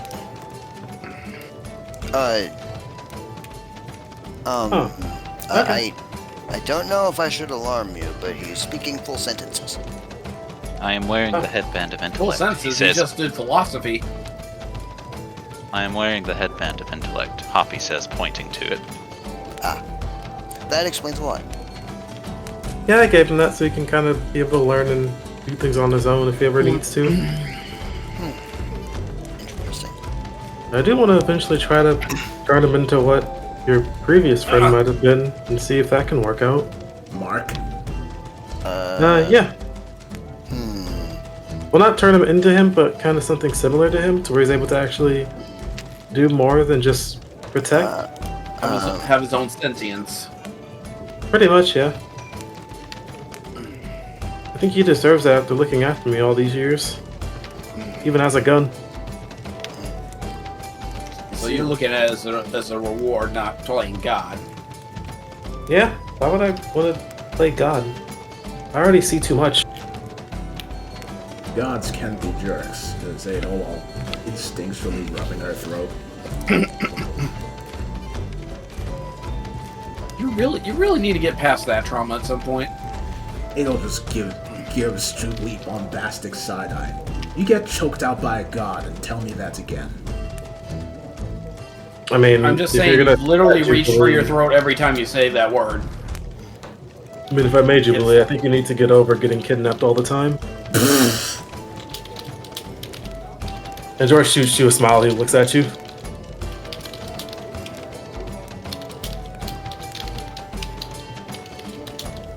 Are you there, Jubilee? You need to stop asking your mother for permission for everything. Are you there, George? Nah, I don't think so. My mother stopped me from doing countless dumb things. Like dealing drugs to pirates? From accidentally attempting to kill multiple people, becoming a servant of a demon. That should become without having to ask for permission. And here I thought that was due to my importance inspiring leadership and counsel.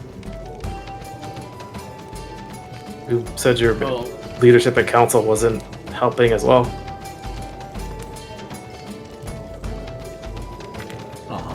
It is appreciated. Mm-hmm. look, George, I know we're both bottoms, but at least I know what lane I'm in. Do you?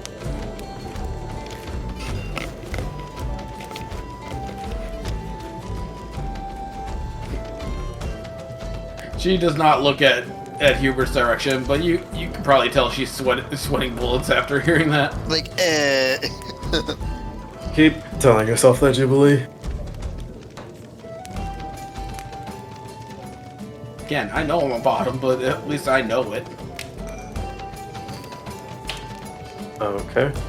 In what instance do you think me having relations one time makes me a bottom then? fact that they had to initiate. I initiated first, Jubilee. Oh, he's got you there, Jubilee. She just followed Trust through me, on you my didn't. initiation. She had Jubilee. to drop so many hints for you. Jubilee. There was no hint. I flirted with her after she beat my ass in a fight. That was her hand, though.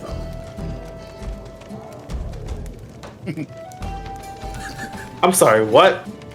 Oh, you didn't realize? Case in point. How was that a hint? I mean, hints come in many different ways, man. Sometimes someone just has to beat the shit out of somebody else to, say, "Hey, I like you." Yeah, and how But then again, wouldn't I still have been the one to initiate that since I asked her to fight me? I mean, she kicked your ass, though, right? Well, were you thinking of her romantically when you asked her to fight you? No. Well, there you go. There you go. Trust, face it, dude. You fell into her trap, and you've been stuck there ever since. What trip? Don't worry, dude. Same. Elle just shuffle her chair over. Let me explain something to you, George. When a mommy and a dad. When a drow really, really likes someone, that someone is more than likely going to potentially die in a number of painful ways. It is just how we do things. Wait, what? Yes. So her fighting you and most likely beating you, well, not most likely, her fighting you and beating you in incredibly painful fashion was her way of saying that she cares about you. Violence is a part of drow culture, but we don't do our violence to just anyone. You guys have very strange cultures. Yes. I think that's the only time drow culture and dwarven culture ever intersect, because, I mean, most of our courting involves, either getting drunk or beating the shit out of each other. It's vastly different from Dwarven. Well, I mean, sure, but, the concept is generally the same. In Drow culture, it requires more whips. And a lot more blood. I'm sorry, am I going to get whipped? Not if you don't want to be, but there will be blood. Not if you're a good boy. Again, it's not if, it's if he doesn't want to be. If he follows exactly as she tells him to do, then he will be fine. Okay, this is a bit out of my wheelhouse. You guys take it. And you see what I'm talking about now. I'm gonna change the subject here a bit. I might have offered up our services to help Montague with him getting back home. She what? looks odd. What do you mean? Apparently he's being kept here by something. Kept here? Yeah, like he isn't able to go home because he's kind of binded to this place in some way. Okay. He said as long as if he's kind of binded here, then he can't really go back home. Well, Rakshasa are extra-dimensional beings, so... Alright. Let me go ask Rodriguez, Carmelo, and Montague for more information.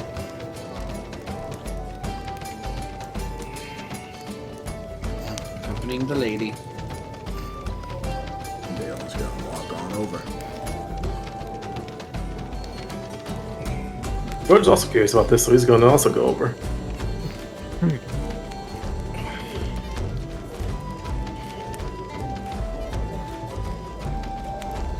My. It seems I'm attracting quite the entourage. Yes, we heard something from Otto and wanted more information. In regards to you being trapped here and unable to go home. Correct. I am bound to this plane of existence at the moment. How? In my mind, it is a curse. Cursed by who? I said it is, in my mind, a curse, but by a being Okay. much more powerful than me. And what is the name of this being? Does it Ele- have a name? How about we start by elaborating what you mean?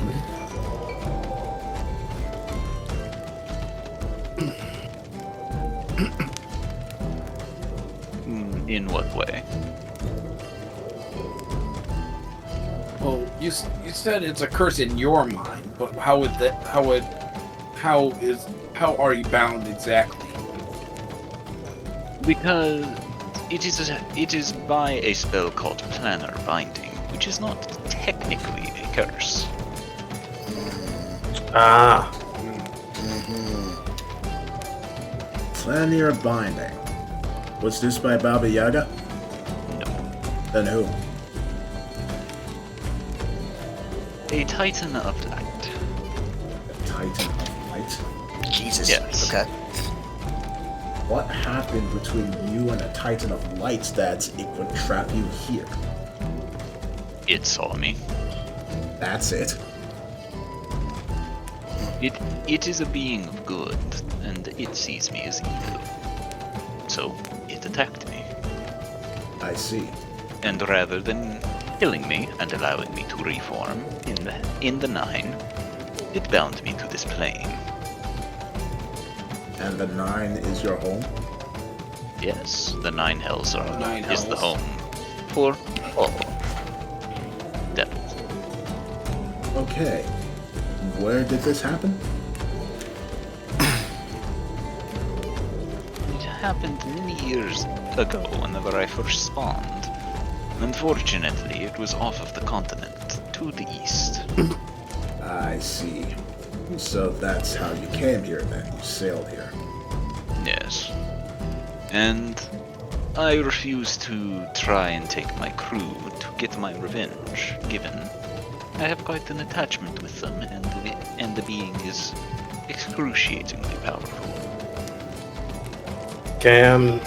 This George is a warlock, and I'm like 90% sure Plant Browning is a warlock spell. But do you know about the conditions of that spell, or did we have to roll for that? You'd have to roll. Okay. Unless you know the spell personally. It's not on this list, I'm gonna say no, so I don't need to roll for that. In Arcana. Bold of you to assume any of us have memorized any of our spells completely and don't have to refer to them every time we use them. Oh, shit. God Hey, motherfucking damn. Nat 20. So long as you have it on Apparently your he saw list. his mom do it or something. So long as you have it on your list, I consider you knowing it. Like just our prepared spell list, or just like on the list for spells that we can use? Prepare spell. Okay, so then yeah, crit success. George will then look at him and be like, if I'm not mistaken, that spell usually means you have to carry out some type of instruction given to you by them. Yes.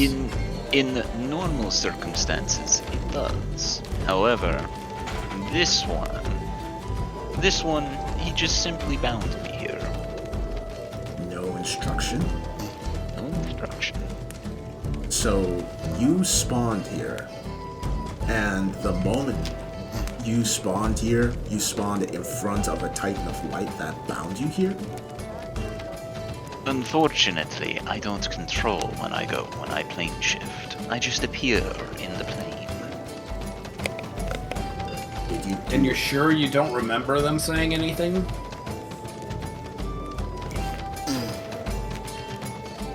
Let me put it to you this way. If I was given instruction, I was also probably given the instruction not to tell anybody that I was. Huh? Why? To make sure it's not known. He just stares at you and says, Do you ask the prison guard why he holds you prisoner?" Typically, yeah. In most instances, I don't get an answer. No, you don't ask the prison guard, you ask the judge. There's a difference, Adel. But then who would have judged him? It sounds like the Light Titan was judge, jury, and executioner, so to speak. Or they had an order. What did you do before you plane shifted here? It was I was in the 9 in my home, and I decided to pay this plane a visit as I had never seen it before. I want to insight that real quick. Maybe, just maybe, this light titan was on or something. Oh, a nice one, Beastie. Shame you weren't the one insighting. I really wish Elvie was there, because I was absolutely going to say curiosity killed the I want cat. Jubilee to insight that, actually, because she is trying to figure this out. Okay. Damn. Or I could just roll like shit. Okay. As far as you guys can tell, he's telling the truth. He doesn't seem to know why he was attacked.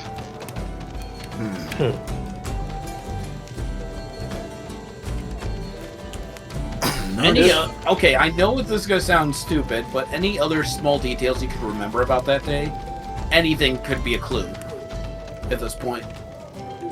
Merely that I spawned into the world, into the, I guess, the lair of the Titan. Ah.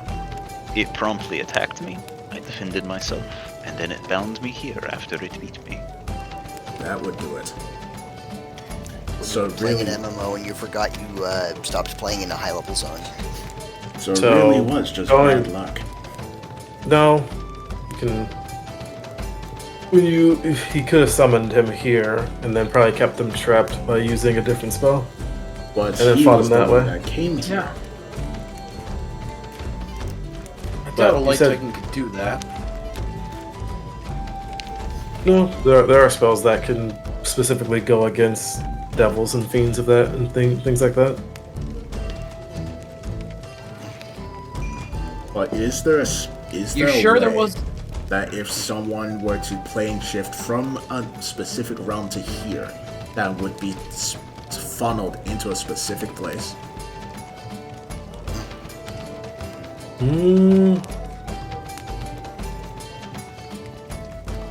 It would depend on if he tried to go somewhere he recognizes. Or if he heard about some type of teleportation circle that he could have used. Do you see any teleportation circle there? None that I remember. Actually, Montague, after you did get plane bound here, what happened? Did you fight it? Did you run? Did it let you leave? It went to attack me. I defended myself, and after I fought to the point of exhaustion, it bound me to this plane and then told me to leave. It told you to leave. Told me to leave the island it was on. Yes. When you first saw the creature, what was his expression? Do they even have expressions? Irritation, I assume. I'm trying to reach for. Well, what did Montague say? Irritation, I assume.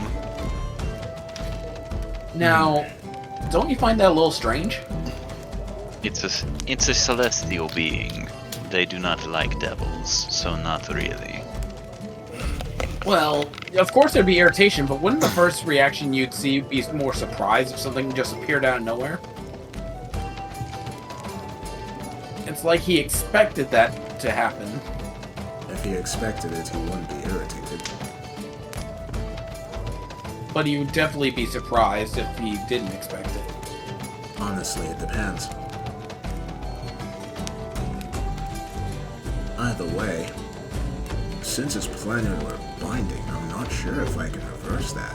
I don't know if Great Restoration can get rid of that. I don't know about that, but Turtle think to himself. What about if someone else tried to bind you in a different way? I don't know if you've tried that yet. I have tried a few things, but unfortunately, nothing happened. And you are bound again? The being that binds me is apparently stronger than anything that I can find to assist me break it. It's like, well, even the highest tier of another planar binding spell? Correct. which implies that it can do it in a stronger manner. Well, it is a Titan of light. I imagine there's not many things stronger than it. I would assume the other titans that roam the lands are as strong as it. But like that, she looks at the others. Like that Titan of zombies that we saw a little while ago. You saw the titan of the dead. Or at least I think it was the Titan of the dead. We hid, so it didn't attack us, but... Regardless, you are lucky to be alive. I have a feeling. Was that actually a Titan or just a really big skeleton? No, not the big skeleton. It was a while ago. When we were waiting for the paladins to arrive, we ended up being... Titan appeared, well, wandered over, we hid, and it left. Let's see. Maybe Ael's thinking of the wrong thing. I know... You did in fact meet or see the Titan of the dead earlier. Ah, Hey guys, I'm calling it for myself tonight. All right, take it easy. We're almost done anyway. You know, take her easy, dude. Alright. Good night. alright. Night, dude. Good night. Okay. So...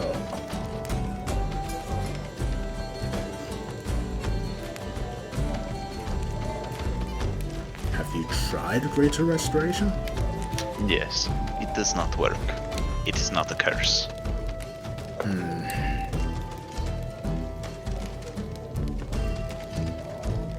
Okay.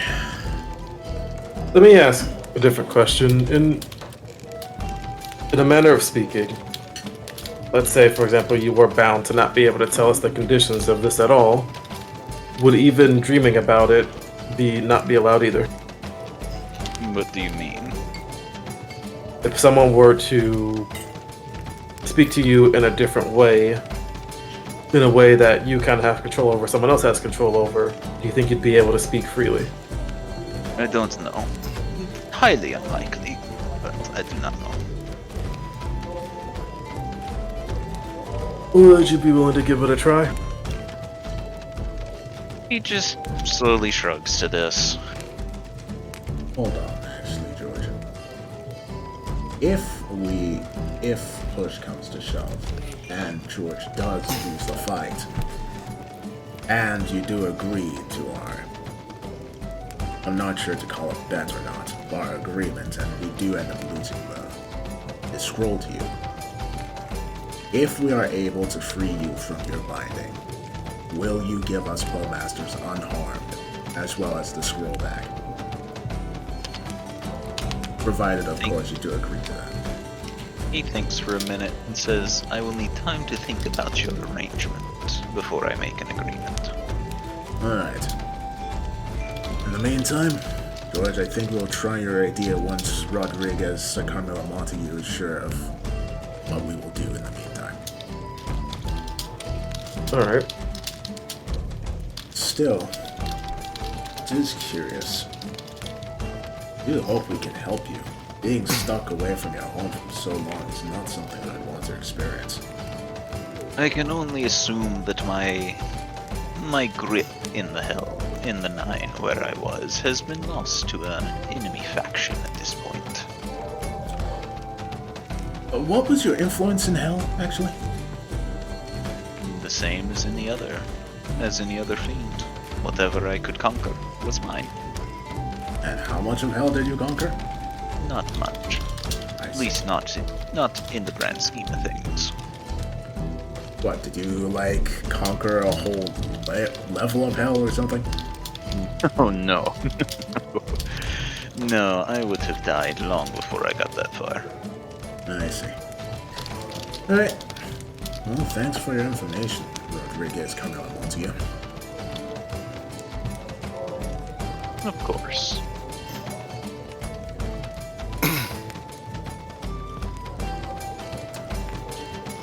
Actually, she'll sit back down. I will open the map. Just in case. Can you show me on this map where that Titan was? Unfortunately, your map does not show where it was. What, it was to the... Wait, that's west. East, right? Yes, far east. How many days by sea, by boat? Considering the fact that what I was sailing on was more or less a makeshift raft, several. That's around a week or so. 2 weeks journey. Alright, thanks. And she gets back over.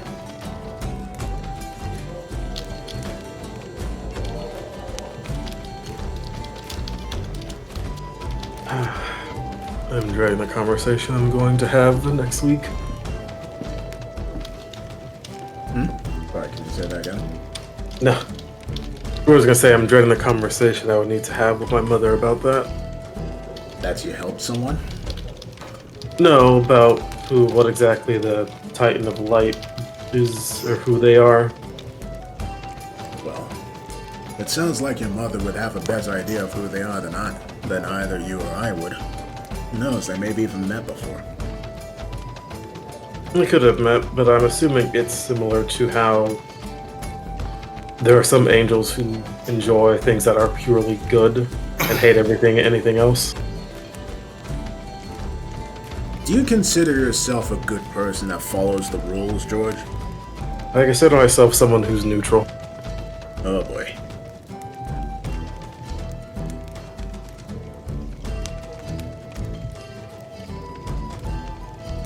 Well, at least I know for sure that he would like Hubert, she says, resting her hand on his shoulder. What'd you say about Hubert? She said, I know for sure he would at least like Hubert. And she just rests her hands on his shoulder. They. Yes, What makes you say that? because you're the goodest of good people. Right. And I am not biased whatsoever. What's his bias? I'd Guess never it'd be a heard good of place that spell to- before. It's like Gaius, but no. Okay, go now. I have started the recording back up again. Hello, Mother. I help you. Well, I guess sort of. We're trying to, negotiate a backup plan in case. Worst case scenario, end up losing the duel. With Rodriguez. He says he's actually bound here in this realm by what he referred to as the Titan of Light. You stay away from that. Uh-oh. But it... Sorry, what? You stay away from that.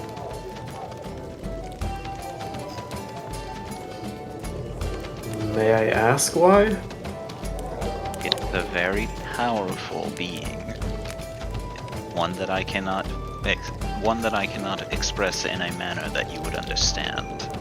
But it is very ancient and it is very powerful.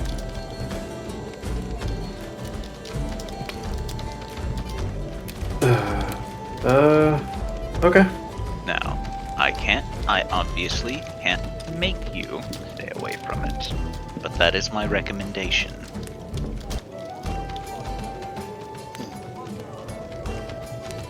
Is it so powerful that even knowing its name could be trouble?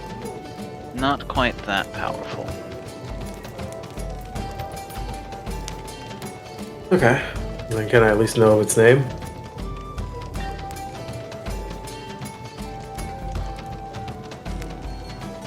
It goes by many names, or true names, I'm sure you're aware, are not given by celestials, or demons. True names can be used against you, but the creature's name is... Oh god, why do I do this to myself? Why do you do? Seriously, pick another generator, please. I don't technically use generators. I make up names. I just don't know how to pronounce them. Smorgasflorglorgum Yearlum? Yurlum? We're gonna call him Yarlum. Yarlum? Ah, Oh god, it sounds like a Soulsborne boss. that's just because... That's Yarlum probably what it is. It's the equivalent of a Soulsborne boss. That's just because Yarlum is actually the name... Sounds like Yarnum from Bloodborne. Gee, thanks for stealing my thunder, brother. Sorry, sorry, that was the ADHD talking. Uh-huh.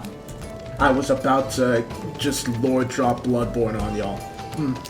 You can. No, I can't do it now. You can. No. It's fine. Okay. It's fine. I wasn't gonna actually do it anyway. I gotta take out the trash and then get back to playing Dragon Dogma 2. Sweet. Alright. I definitely take your recommendation into consideration, especially considering how you said that. Like I said, George, I can't stop you. If it's what you think you need to do, then you do it. But just know, it is a very powerful being. I understand. Thank you, Mother. Be safe, George. I will. Good. Hey, thanks for watching the video until the end.